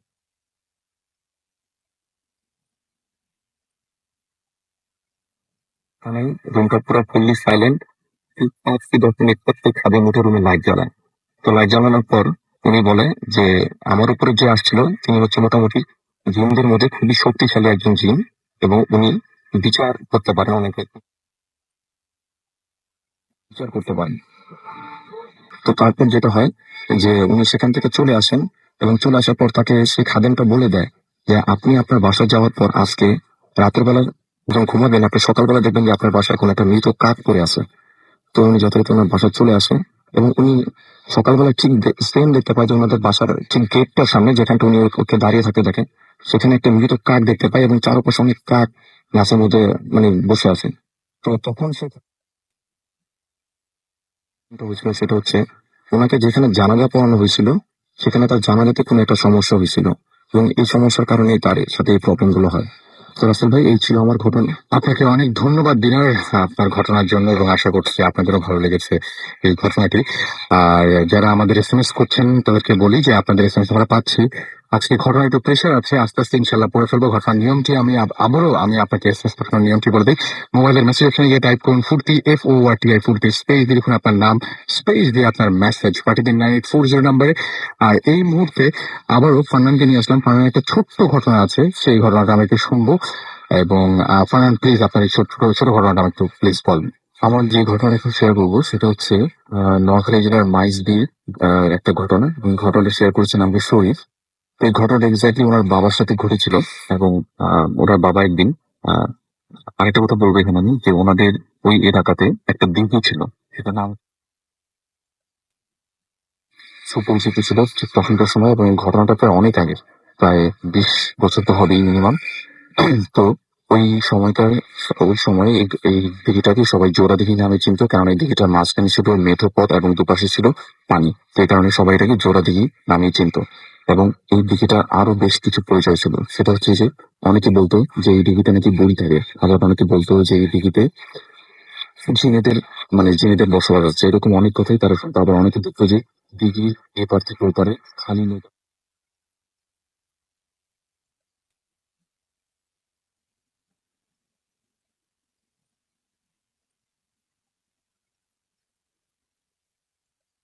নির্দিষ্ট সময় ওই দিঘিতে এক একটা মানুষের লাশ পাওয়া যেত, কিন্তু ওই লাশগুলো কাদের ছিল এবং কেই বা ছিল তারা, সেটার কখনোই কোনো হদিস পাওয়া যেত না। সেই কারণে প্রায় অনেক ওখান থেকে মানুষ হাঁটা চলাটাই প্রায় বেশ বন্ধ করে দেয় ভয়ে। তো একদিন আমাকে যে ঘটনাটা শেয়ার করেছেন তার বাবা, তার মানে তাকে হাটে যেতে যাওয়ার কথা ছিল, হাট বসেছিল এবং সে হাটে যায় এবং গ্রামের হাটগুলো যখন বসে তার ঠিক খুব তাড়াতাড়ি সেগুলো আবার শেষ হয়ে যায়। তো হাট থেকে ফিরতে ফিরতে হঠাৎ করে মাঝপথে আহ তার এক বন্ধুর সাথে তার দেখা হয় এবং কথা বলতে বলতে প্রায় সন্ধ্যা ঘনিয়ে যায়। তো তখন তার চিন্তা হয় যে বাড়ি ফিরতে হবে, কিন্তু বাড়ি ফিরতে তো অনেক সময় লেগে যাবে। সে যেটা চিন্তা করলো যে তাকে শর্টকাট এড়িয়ে গেলেই বেটার হয়, এবং সেই শর্টকাট রাস্তাটা ছিল জোড়াদিঘি সেই মেঠো পথ। সে বেশ সাহসী ছিল এবং সে চিন্তা করলো কোনো সমস্যা হবে না, এই মেঠো পথ দিয়ে আজকে যাবো সময় বাঁচানোর জন্য। তো সেই মেঠো পথটা দিয়ে জোড়াদিঘি সেই পাত দিয়ে সে হাঁটা শুরু করলো এবং বেশ কিছু দূর হেঁটে যাওয়ার পর সেই জোড়াদিঘি যখন সে ক্রস করে শেষ হয়ে যাবে দিঘিটা, ঠিক তখনই তার চোখে একটা মানুষকে সামনে পড়লো, তার মুখোমুখি দাঁড়িয়ে আছে। সে অন্ধকারে ঠিক মতো ভালো মতো দেখতে পেল না। সে যখন একটু সামনে দিয়ে এগোলো সে দেখলো যে এটা হচ্ছে তার নিজের বাবা, অর্থাৎ আমাকে যে ঘটনা শেয়ার করেছেন তার দাদা। এবং উনি ওনার বাবাকে দেখার সাথে সাথে ওনার বুকে একটু সাহস আসলো। উনি তার বাবাকে দেখে বললেন যে বাবা তুমি এখানে কি করো? তখন তার বাবা বললো যে তোমার আসতে দেরি হলো দেখে আমি তোমাকে খুঁজতে বেরিয়েছি। এবং তার বাবা বললো যে তুমি তার বাবা তার বাবা শুরু করলো, কিন্তু অবাক বিষয় তার বাবা উল্টো পথে হাঁটছে, অর্থাৎ সেই জোড়া দিঘিটার দিকে আবার এই গাছের জোড়া দিঘির পাড়ের দিকে আবার যাচ্ছে, কিন্তু তাদের বাসা হচ্ছে তার পেছনের দিকে। সে তার বাবাকে অনেকবার ডাকলো যে বাবা তুমি কোথায় যাচ্ছ, কোথায় যাচ্ছ? সে তার বাবার যে গতি সেটাকে অতিক্রম করতে পারছে না। ঠিক একটা সময় জোড়া দিঘির যে ঘাটলা, সেই ঘাটলাটার সামনে এসে তার বাবা হঠাৎ করে ভ্যানিস্ট, এবং তার বাবার পরিবর্তে সে দেখলো যে দিব্যি সেই ঘাটলার সিঁড়িতে একটা লাশ কাফনে মোড়ানো অবস্থায় রেখে দিলে যেরকম দেখাবে ঠিক সেরকম একটা লাশ সেই জোড়া দিঘির পাড়ে পড়ে আছে, ঘাটলায় পড়ে আছে। এটা দেখার পর সে বেশ ভয় পেয়ে গেল এবং সেখান থেকে এক দৌড়ে সেখান থেকে পালানোর চেষ্টা করলো। এবং সে যখন দৌড়াচ্ছিল সূরা কালাম যা পারত সে মুখ দিয়ে বলছিল এবং আল্লাহকে ডাকছিল যে কোনোভাবে যাতে এখান থেকে রেহাই পাওয়া যায়। সে যখন দৌড়াচ্ছিল তার মনে হচ্ছিল যে তার পেছন পেছন আরো প্রায় 10 থেকে 20 জন লোক দৌড়াচ্ছে। তবে হঠাৎ করে সে উল্টে পড়ে গেল, মনে হচ্ছে কোনো কিছু তার পায়ে বেজে সে মানে সামনের দিকে উল্টো উল্টো ভাবে পড়ে গেল। এবং সে যখন পড়ে যাওয়া অবস্থায় পেছনের দিকে তাকালো, সে দেখলো যে মানে তার পায়ে যে জিনিসটা মানে লাগার কারণে সে যে পড়ে গেল সেটা হচ্ছে একটা মানুষের কাটা মাথা। এর পায়েও প্রচুর রক্ত লেগেছিল। এটা দেখার সাথে সাথে সে একদম সেন্সলেস হয়ে যায় এবং এর পরে বাসার যারা যারা ছিল তাকে খোঁজার জন্য বের হলে তাকে সেই জোড়া দিঘির পাড়ে অজ্ঞান অবস্থায় পায়। তারপরে সে অনেকদিন অসুস্থ ছিল এবং বেশ কিছুদিন অসুস্থ থাকার পর যখন সে নর্মাল হয় তখন সে যেটা বলে যে তখন মানে যখন সে সুস্থ হয় তখন সে মাঝে মাঝে সেই জোড়া দিঘির পাড়ে চলে যেত এবং সে নাকি বলতো বাসার মানুষকে কে যেন তাকে জোড়া দিঘির পাড়ে এখনো তাকে ডেকে নিয়ে যায়। কিন্তু বাসার মানুষ দেখতে যে কেউ তাকে দেখে না, সে নিজে নিজেই চলে যায়। আর অনেক ধরনের উল্টাপাল্টা সে কথা বলতো এবং বিশেষ করে তার বাবাকে সে কখনোই বিশ্বাস করতে পারতো না। বাবাকে দেখতেই সে ভয় পেত এবং বলতো যে তিনি আসলে আমার বাবা না।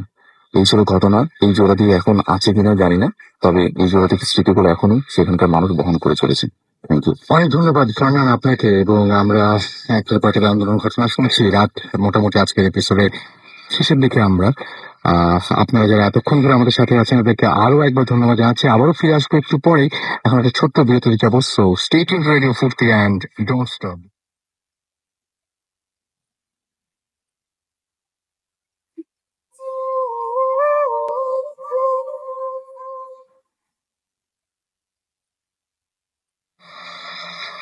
ব্রেকের পরে আবারও ফিরে এলাম, আমি রাসেল। শুনছেন সবসময় রেডিও ফুর্তি 88.0 FM। আমি রাসেলের সাথে আছি, বুঝতেই পারছেন, এবং আমার সাথে রয়েছে মাসুম এবং আজকের অতিথিরা। যাই হোক, এই মুহূর্তে আবারও বাবু ভাই আমাদের সাথে জয়েন করেছেন। বাবু ভাইয়ের ঘটনায় যাওয়ার আগে আমি ঠিক মনে করতে পারছি না, মাঝে মাঝে আমার এরকম বেশ কিছু ঝামেলা হয়, আমি মনে করতে পারছি না যে এই ঘটনাটা আমি আগে কখনো পড়েছি কিনা। বাট ঘটনাটা বারবারই আমার মনে হচ্ছে আমি পড়ি নাই, আবার মাঝে মাঝে মনে হচ্ছে পড়েছি। মানে একটা ঘটনা আমরা অনেকবার করে পড়ি, যে জন্য মনে হয় যে কোনটা শেয়ার করছি মনে থাকে না। এই ঘটনাটা আমি একটু পড়ে ফেলি। যেভাবে লিখেছেন সেভাবে লিখছি, পড়ছি। মোহাম্মদ পায়েল, বর্তমান ঠিকানা মাস্কাট, ওমান। হ্যালো রাসেল ভাই, আমি জানি আপনি অনেক ভালো আছেন, কেননা আপনি সবসময় ভালোর দল। আমি পায়েল বলছি। আমি বর্তমানে ওমান প্রবাসী, দেশের বাইরে থাকার সত্ত্বেও আমি ভূত ফিল্মের একজন নিয়মিত শ্রোতা। আল্লাহ রহমতে ওমানে একটা ভালো ব্যবসার সাথে জড়িত আছি। আমার জন্মস্থান কুমিল্লা জেলার মোগলটুলি এলাকায়। কুমিল্লার অধিকাংশ মানুষ আমাকে পায়েল ডিজেল হিসেবে চেনে এবং জানে। আজকে আমি যে ঘটনাটা শেয়ার করব, এটা আমার সাথে ঘটেছিল 2012 সালে। আমি আজও পর্যন্ত সেই ঘটনার কোনো ব্যাখ্যা খুঁজে পাইনি।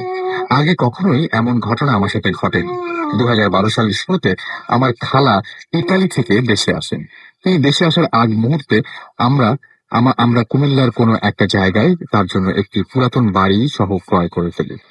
বাড়িটির বর্ণনা এমন: বাড়িটি মোটামুটি বড়, এর মধ্যে দুটি বড় রুম এবং একটি কিচেন রুম। বাড়িটির ভেতরে ঠিক গেট পেরোলেই একটা বড় আমড়া ফল গাছ ছিল, এবং যেটাতে প্রায় সবসময় ফল ধরতো। আমার ভালো ব্যবসার কাজে ব্যস্ত থাকা ইতালি থেকে এই বছর দেশে আসতে পারেনি, তাই আমার ছোট খালা ও তার দুইটা পিচ্চি বাচ্চা নিয়ে সেই বাসায় একা থাকে। আমিও সেই বাসায় মাঝে মাঝে থাকতাম। কিছুদিন ভালোই কাটছিল। একদিন আমার ছোট খালা তার বাসার চাবি আমার কাছে দিয়ে তিনি তার শ্বশুর বাড়ি বেড়াতে গেলেন। আমি বাসা খালি থাকবে ভেবে সেদিন রাতে ছোট খালার বাসায় ঘুমোতে গেলাম। আমি যেই রুমটাতে ঘুমাতাম সেই রুমে আমার খাটের পাশে ছিল একটা বড় ডাইনিং টেবিল। টেবিলের ঠিক পাশেই ছিল জানালা, এবং জানালার বাইরেই ছিল সেই আমড়া গাছটি। আমি রীতিমতো রাতের খাওয়া দাওয়া সেরে ছোট খালার বাসায় চলে আসলাম। তখন সময় প্রায় রাত 11টা 30 মিনিট। খালার বাসায় কম্পিউটারে কিছুক্ষণ গান শোনার পরে আমার তন্দ্রা চলে আসে। আমি লাইট অফ করে ঘুমানোর জন্য শুয়ে পড়লাম। আমি রীতিমতো ঘুমিয়ে গিয়েছি। রাত অনেক হয়ে গিয়েছে। আমি তখন প্রায় গভীর ঘুমে। হঠাৎ ঘুমের মধ্যে আমি অনুভব করি কিছু একটা ভারী জিনিস এসে আমার বুকের উপরে দপ করে বসেছে। আর ওই মুহূর্তে আমার ঘুম ভেঙে যায়, এবং আমি কাপড় মোড়ানো, এবং সেটি আমি দেখতে পাই আমার বুকের উপর যে জিনিসটি বসে আছে সেটির গায়ে ধপধপে সাদা কাপড় মোড়ানো, এবং সেটি একটি মানুষ যাকে আমি চিনি না, কখনো দেখিনি। সেই চেহারাটা এমন ছিল যে একটি পুরুষ আকৃতির, এবং সেটিকে দেখেই মনে হচ্ছিল যে একটি জীবন্ত লাশ যেন আমার দিকে তাকিয়ে আছে, এবং বিড়বিড় করে কি যেন আমাকে বলছে। যেহেতু আমি ঘুমোতে যাবার সময় আমার ঘরের সমস্ত লাইট অফ করা ছিল, তাই আমি ওই জিনিসটাকে অন্ধকার ঘরে স্পষ্ট দেখতে পাচ্ছিলাম। আমি যখনই পুরো ব্যাপারটা বুঝে উঠি যে আমার উপরে আজ কোনো অশুভ শক্তি ভর করেছে, আমি ভয় পেয়ে ঘর থেকে বের হয়ে যাবার চেষ্টা করি, কিন্তু আমি যেন আমার সমস্ত শক্তি দিয়েও এক বিন্দু নড়াচড়া করতে পারি না। এই মধ্যে আমি লক্ষ্য করি যে বাইরে প্রচুর বৃষ্টি হচ্ছে, এবং আমার রুমের দরজা ও জানালা খোলা। তখন আমি সাহস করে কিছু একটা সূরা মনে মনে পড়তে শুরু করি, এবং তখনই সেই জিনিসটা এক লাফে আমার বুকের ওপর থেকে জানালার পাশে ডাইনিং টেবিলের উপরে চলে যায়।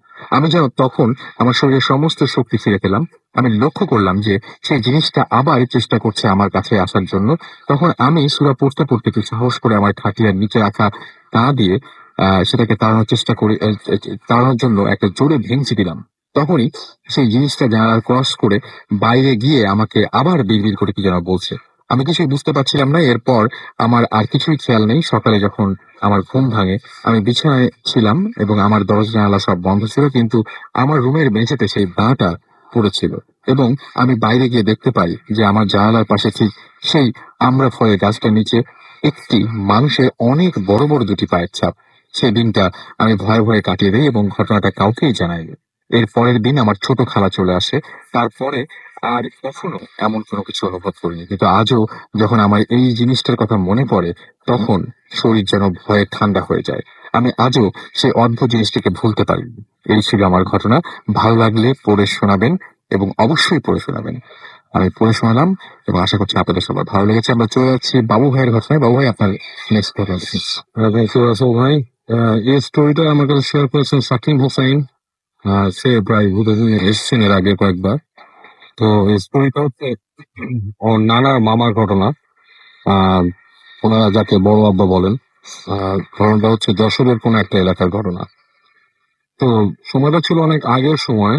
তো ওই সময় আপনার গ্রাম এত মানে শহরের রূপ পায়নি আর কি। আলো এবং লাইটিং খুব একটা হয়নি ওই সময়। তো ওর বড় আব্বা সাথে আরো ফ্যামিলির আরো দু একজন ছোট মানুষকে নিয়ে তারা গিয়েছিল মাছ ধরতে। তো মাছ ধরতে গিয়েছিল এরকম বিকালের দিকে আর কি, দুপুরের পরে আর কি। তো দুপুর থেকে প্রায় বিকালের পর পর্যন্ত, পড়ন্ত বেলা পর্যন্ত তারা মাছ ধরে। এই সময় বেশ মাছ ওঠে, অনেক মাছ তারা কালেক্ট করে সেখানে। কালেক্ট করে জমানোর পর একসময় দেখে যে সন্ধ্যা হয়ে যাচ্ছে, মানে ইটস গেটিং ডার্ক, সূর্য হেলে গেছে একদিকে। এবং বেশ মেঘ করছে আকাশে। তো তার বড় আব্বা বলে, মাছ তো পাওয়া গেছে, আরো মাছ পাওয়া যাবে, তো এক কাজ কর, তোরা বাতি নিয়ে আয়, এই অন্ধকারে তো আর দেখা যাবে না। তো ওই সাথে যে দুজন ছিল ওরা বাতি আনতে চলে গেল। তো উনি একলা ওখানে বসেছিলেন। তো বসে আছেন উনি, অন্ধকার ঘনে আসতেছে। তো উনি তাকে দেখতে দেখতে এক সময় দেখে যে মানে আপনার সূর্য ডুবে যাচ্ছে, মেঘ এসে জড়ো হচ্ছে। এর মধ্যে উনি দেখে দূরের মাঠে, বেশ দূরে, মানে বেশ অস্বাভাবিক লম্বা, মানুষের থেকে বেশ খানিকটাই লম্বা হবে, মানে মানুষ সাধারণত এতটা লম্বা হয় না, লাইক 9-10 ফিট হাইট একটা মানুষ। এবং সে মানুষটার মুখটা হচ্ছে আপনার পাখির মতো, এবং মানে বেশ পাখির মতো মুখ, মনে হচ্ছে ডানা আছে, এরকম একটা লম্বা জিনিস হেঁটে হেঁটে আসতেছে সে মাঠের ভেতর দিয়ে। এবং বারবার ওই যে আপনার মেঘ যখন সরে যায় তখন একটা আবছা আলোতে আরো ভালো মতো বোঝা যায়। তো এরকম আস্তে আস্তে সেই জিনিসটা আপনার সেই নদীর পাড়ে যেখানে ওরা জাল ফেলে মাছ ধরছিল, জমা রাখছে, ওই জায়গায় এসে আস্তে আস্তে ছোট হতে হতে শুরু করলো, মানে তার হাইটটা কমে যেতে শুরু করলো। পরে ঠিক মানে খুব খাটো হয়ে গেল এবং একটা মানুষের মতো আকৃতি নিয়ে সে হামাগুড়ি, যে মানে হাঁটুর মধ্যে হাঁটু মুড়ে বসলো, বসে সেই মাছের যে ওখান থেকে মাছ খাওয়া শুরু করলো। তো উনি বেশ দূরে বসে উনি খুব হতভম্ব হয়ে গেলেন, যে ভয়ও পাইছেন অনেক, যে এরকম একটা উদ্ভট জিনিস তো দেখেন। এবং অনেক ভয় পেয়ে উনি মানে মানে হতবিহ্বল হয়ে গেছে এবং মাছ খেয়ে ফেলতেছে ওখানে। উনি যেটা করলো, উনি একটা সিগারেট ধরালো, একটা বিড়ি, যেটাকে গ্রামের মধ্যে বিড়ি, ওই বিড়ি ধরালো। যদিও বিড়ি খাওয়া স্বাস্থ্যের জন্য ভালো না, তো গল্পের বলে বলা লাগতেছে। তো যেটা করলো আর কি, উনি একটা বিড়ি ধরালো। তো ওই বিড়ি ধরায় উনি দেখতেছে, তখন হঠাৎ করে তাকে দেখে জিনিসটা নাই এখানে। আবার উনি দেখতেছে যে জিনিসটা ওখানে আছে, মানে জিনিসটা ওনার চোখে বারবার আসছে যাচ্ছে, এরকম একটা সিচুয়েশন। তো বেশ ভয় পাইছে উনি। তো এরকম সময় দূর থেকে দেখলো যে উনি যাদেরকে পাঠিয়েছিল লাইট নিয়ে আসছে, তারা ফ্ল্যাশ লাইট নিয়ে ওদের দূর থেকে আসতেছে এবং আলো মারতেছে। সেটা দেখার পর আলোটা যখন কাছাকাছি আসছে তখন দেখে ওখানে কিছুই নেই, জায়গাটা পুরো আপনার শূন্য। তো এটা দেখে উনি যেটা করে, উনি বলে ফ্ল্যাশ লাইট নিয়ে ওদেরকে বলে আয় টর্চ দিয়ে, নিয়ে উনি সামনে যায়। সামনে যে লাইট মারে, লাইট মারে ওই জায়গায় যেয়ে দেখে যে মাছ যেরকম ছিল সেখান থেকে কিছু মাছ হয়তো কমে গেছে, এরকম নাই, বাট যে কটা ছিল উনি বলে আজকে আর মাছ ধরা লাগবে না, চলো আমরা চলে যাই এখান থেকে। তো ওই মাছ যেগুলো ছিল সেগুলো নিয়ে উনি রিটার্ন করে ঘুরে আসতেছে। তো যখন যাওয়ার পথে যারা আপনার ওনার সাথে ছোট যারা ছিল, তারা বয়সে অপেক্ষাকৃত কম এবং তারা ওনার থেকে ইয়াং, ওরা আগে হাঁটতে দিচ্ছে উনি, তো ওরা হাঁটতেছে আগে, উনি পেছনে। তো হাঁটতে হাঁটতে ওনার হঠাৎ মনে হচ্ছে যে পিছনে কিছু একটা আসতেছে। এই অবস্থায় উনি পিছন ফিরে তাকাইছে, তাকায় দেখে যে কয়েকটা বেড়াল, মানে কালো রঙের প্রায় 5-7টা বেড়ালের মতো ওনাকে ফলো করে করে আসতেছে। তো এটা দেখে উনি, এবং প্রচন্ড দুর্গন্ধ, একটা বিচ্ছিরি একটা দুর্গন্ধ উনি পাচ্ছে। তো এটা পাওয়ার পর উনি ভয়ে ওই ছেলেদেরকে বলতে গেছিল একবার, তো তারপর উনি সাহস করে বলে না, যে বলার পর ওরা আবার কিছু থেকে ভয় না পায়। তো উনি আবার একটু পরে যখন তাকাইছে, তাকায় দেখে ওখানে কিছু নাই, কিন্তু গন্ধ আসতেছে। তো উনি হেঁটে যাচ্ছে, তো পাশে একটা বাঁশঝাড় ছিল, বাঁশঝাড়ের পেছনে একটা কবরস্থান। তো সে কবরস্থানের কোনায় উনি দূর থেকে দেখে একটা মানে একটা মানুষ বসা পুজো হয়ে, তার গায়ের মধ্যে আপনার কাফনের একটা কাপড়ের মতো পরানো। তো দেখার পর উনি দেখলো যে ওই বিড়ালগুলা পিছন থেকে মানে খুব সাট করে লাফ দিয়ে ওই কবরের যে ওই পাশে যে কবরস্থানের পাশে যে বুড়ো লোকটা, তার কাছে গিয়ে পড়লো, পড়ে তারাও ঠিক ওনার মতো এরকম সাদা কাফন পরা কিছু ইসের মতো হয়ে গেল। তো এইটা দেখার পর ওনার হাত শরীর ঝিমঝিম করে উঠে, উনি কোনো মতে বাসায় কোনো মতে ফিরে আসে। আসার পর উনি অনেক অসুস্থ হয়, ওনার অনেক জ্বর আসে। তো এই অবস্থায় ওনাকে নিয়ে যায় বাড়ির লোকজন, যে কয়েকদিন পরে যে কি ব্যাপার, ডাক্তার টাক্তার দেখে কাজ হচ্ছে না, তখন ওনাকে একটা কবিরাজের কাছে নিয়ে যায়। তো সে কবিরাজ তাকে দেখে বলে, তার সাথে কথা বলে বলে, আচ্ছা, কবিরাজ যখন তাকে ঝাড়ে দেখে যে তার শরীরে মাথা থেকে পায়ের কাছ থেকে একটা গরম বাতাসের মতো নেই। তো কবিরাজ বলে যে তোমার কি ছিল, ওনার সাথে কথা বলে বলে যে তুমি জমের হাত থেকে বেঁচে গেছো, তুমি খুব খারাপ একটা জিনিসের কাছে সামনে পড়ছিলে। তো তুমি যখন ওই মাছ খাচ্ছে ওই সময় যদি তুমি বাধা দিতা, তাহলে তোমাকে, তুমি একলা ছিল, হয় তোমাকে মাটিতে গেড়ে ফেলতো, অথবা তোমার কোনো ক্ষতি করে দিত। এর তুমি করো নাই, তোমার উপর যে প্রভাবটা পড়ছিল সেটা আমি ঝেড়ে দিলাম, এখন তুমি মোটামুটি সুস্থ আছো। এভাবে উনি সুস্থ হন পরে। অনেক ধন্যবাদ বাবু ভাই আপনাকে। আজকে মোটামুটি আমরা শেষ পর্যন্ত